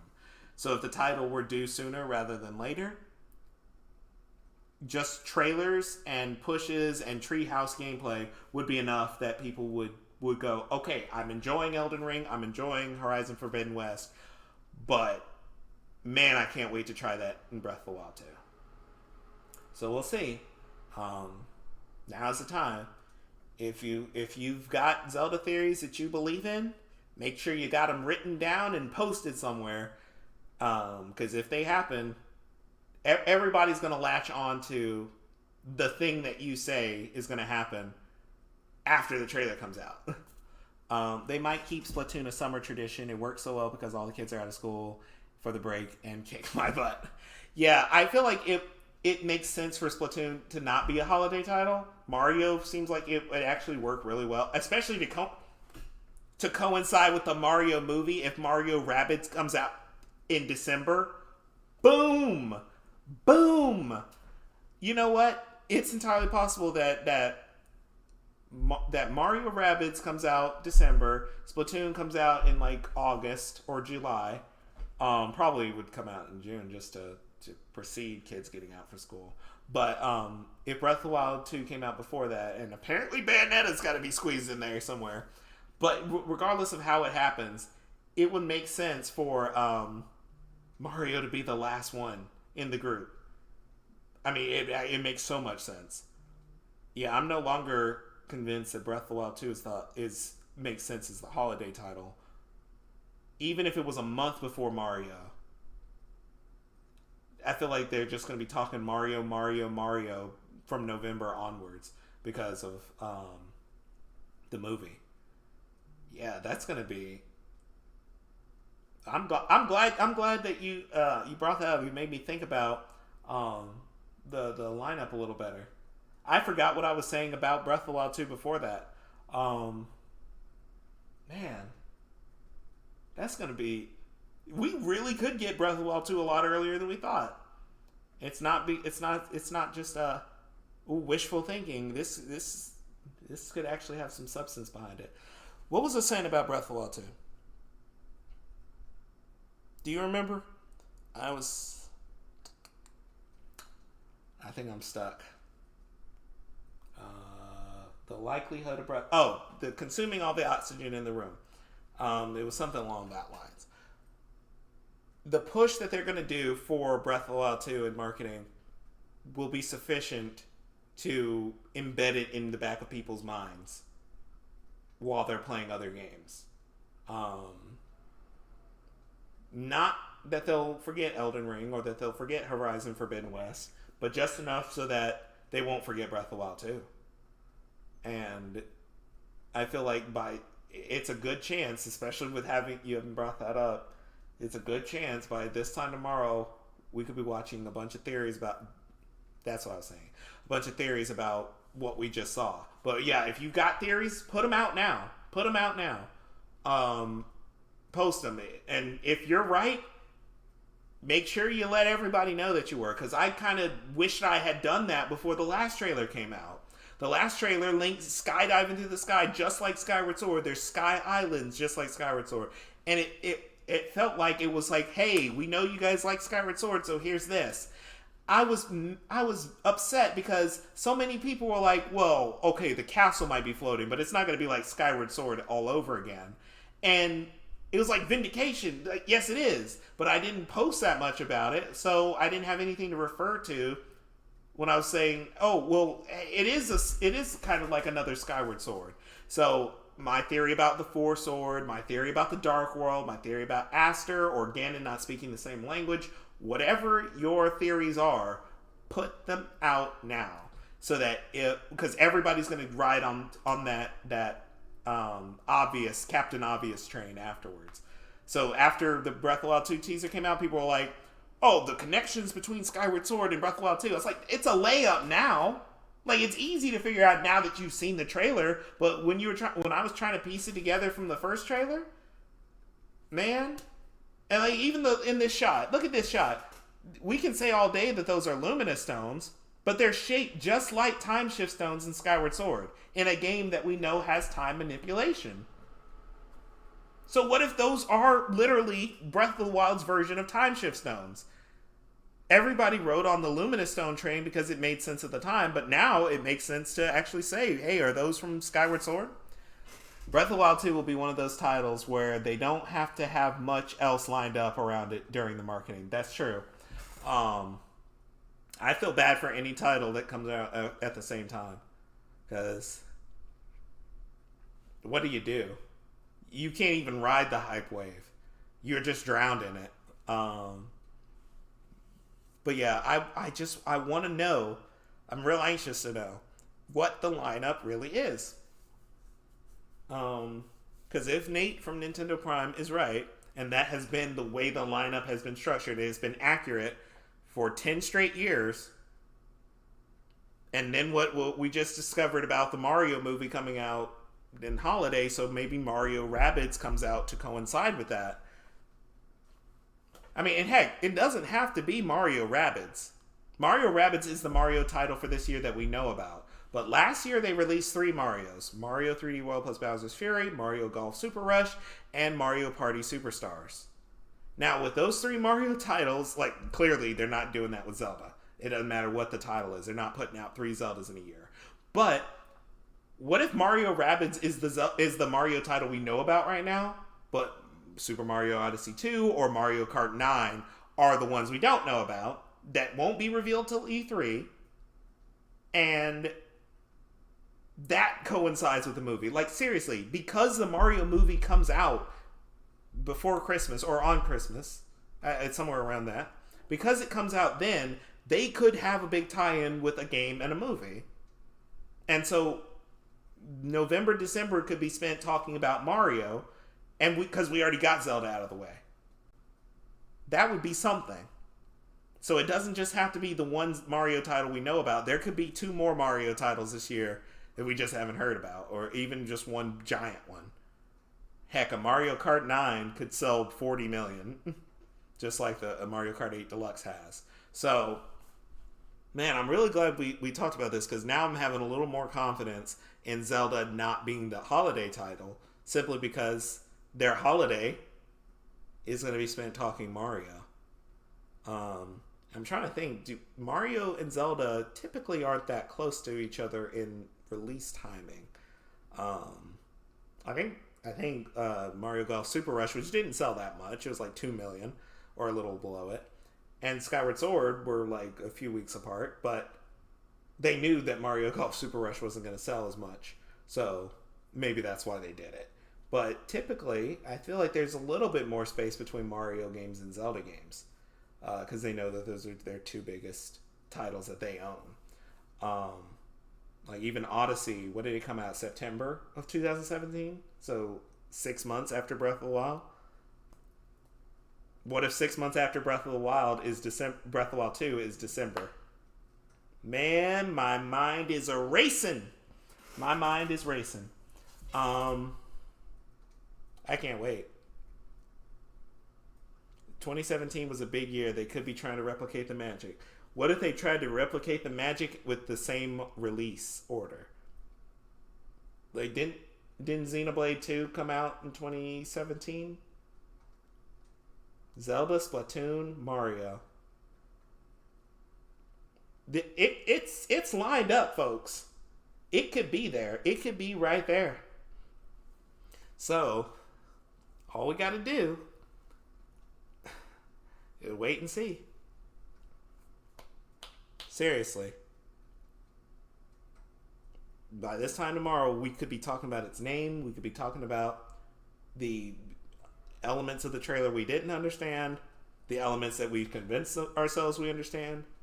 This is good speculation. This isn't like waiting for the Game Awards trailer that never happened, or the September Direct trailer that's never happened. First off, September Direct and Game Awards have passed, so a lot of time has passed since the last Breath of the Wild 2 trailer. But this is like reasonable hype for me. This isn't just hoping against hope that hope happens. This is looking at the lineup. It makes sense.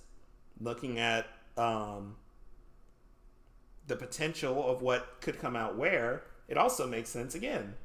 So I think some people have just been saying late this year as a way to stave off any getting their hopes up, but I'm fine with getting my hopes up and then you recover. It's like a heartbreak. If you're not vulnerable to it, then you'll never feel anything. So you might get your heart broken, but at least you felt something.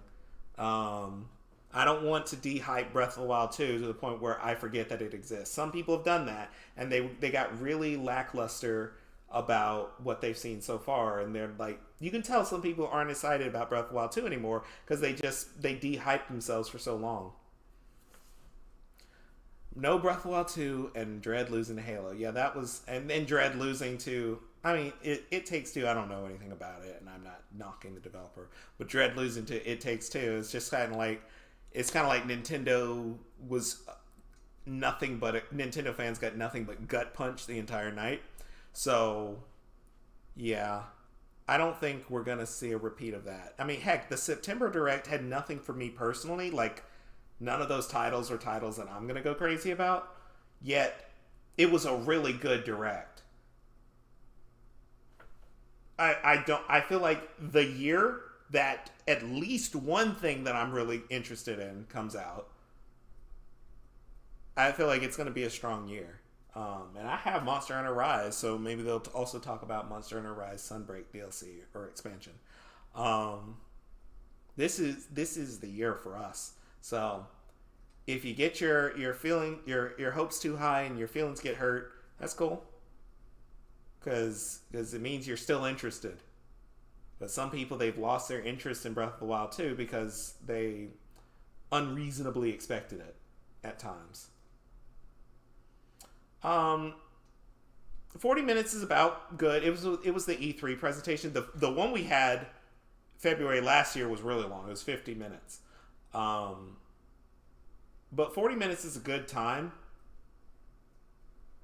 If it was 30 minutes, I'd be concerned. If it was 35 minutes, I'd still be a little concerned.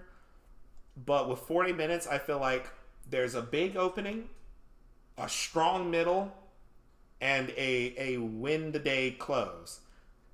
E3 2021 had the Kazuya opening, the Metroid Dread middle, and the Breath of the Wild 2 closer. There's no more Smash. There's no more Animal Crossing. Kirby is cool and all. Triangle Strategy, Advance Wars is cool and all. Bayonetta and Splatoon 3, cool and all. But they can't start in indirects, I don't think, with those. I feel like you got to start a direct with something people didn't know.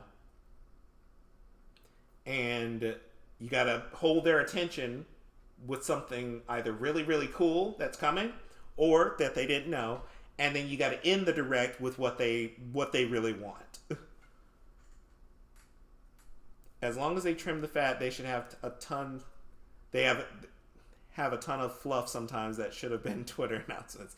Yeah, I feel like to make it 40 minutes, they got to include the indie projects and the Switch second party titles, exclusives and stuff. That cool. But I feel like the fact that Kirby and Bayonetta were like the big selling points of the September Direct is the reason they're not going to be big selling points this time around.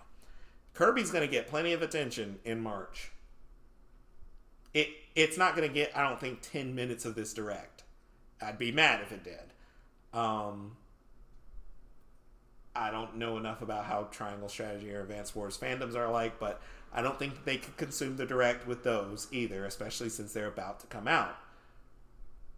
And it's certainly not going to be a big surprise if they show them. They have to have some surprises. And the surprises are Mario, Splatoon, and Zelda. Unless Xenoblade 3 shows up. And frankly, Splatoon is like, it's big, but it's not a surprise. We've seen it at least twice already. And the 2 times we saw it weren't like glimpses like with Breath of the Wild 2. They were like showcases of important-ish stuff by comparison. And the second time that we saw it was pretty long. Yeah, the Fire Emblem. Dang, I wish I knew more about the Fire Emblem rumors, because it could give me an idea as whether or not we're looking at something that's maybe a strong middle announcement or it's just one of the headlines. But yeah, I think I'm not giving Samus Hunter credit for this, but I think she's right about there's a beginning, middle, and end strong point. That's just generally true about directs, and nothing we know is coming very soon is any of those. And I don't think that Bayonetta counts for one of those. Because we did just see it as far as directs are concerned, even if it was 5 months ago or whatever. And I think that, unless that schedule is true and Bayonetta comes before Breath of the Wild 2, in which case, put it out now, put it out today, and then we can get Breath of the Wild 2 in April.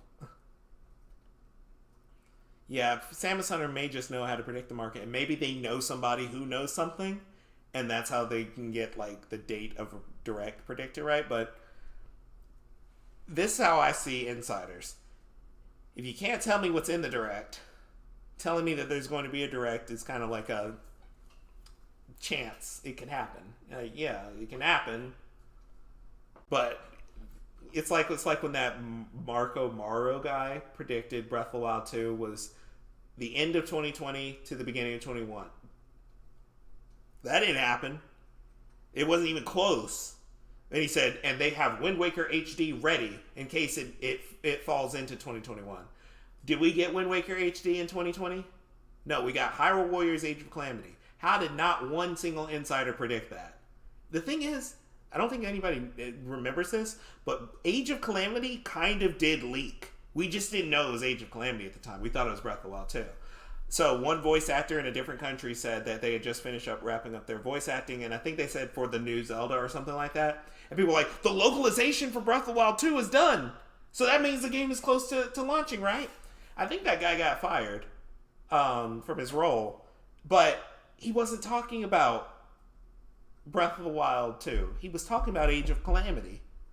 We just didn't know that because it was June of 2020 and Age of Calamity didn't get revealed until September.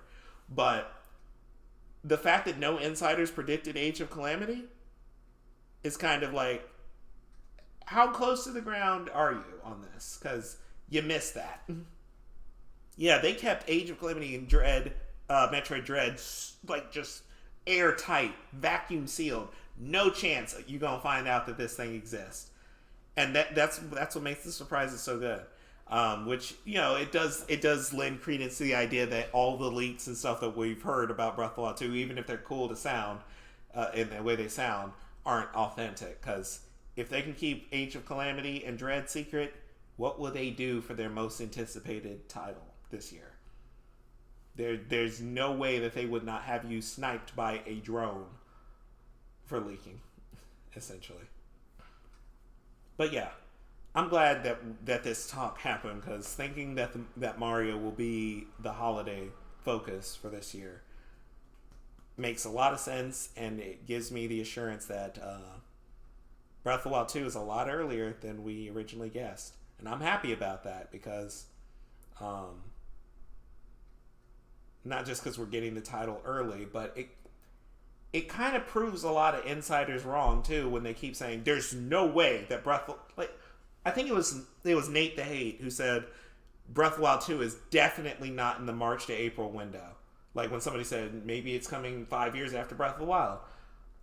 I'm not saying it is in the March or April window, but he and a lot of insiders have said like definitely holiday 2022. And it's like, are you saying this because of inside information, or are you saying this because it's a safer bet?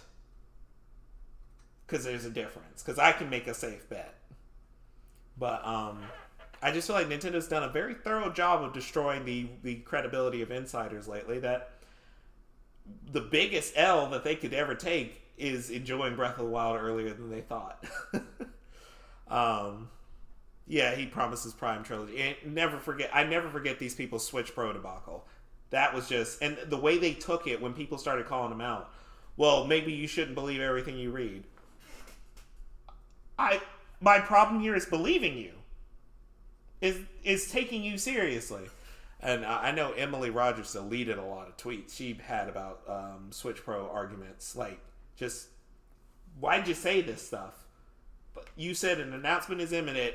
And then when the OLED was announced, it very clearly wasn't this 4K capable anything.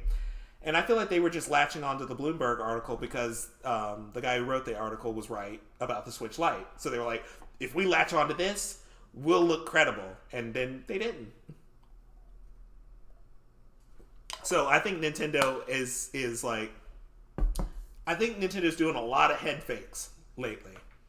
And it's working out. It's working out for them. Because the industry insiders look like they don't know what they're talking about. Like the two guys. I don't know why people are still talking about Jeff Grubb.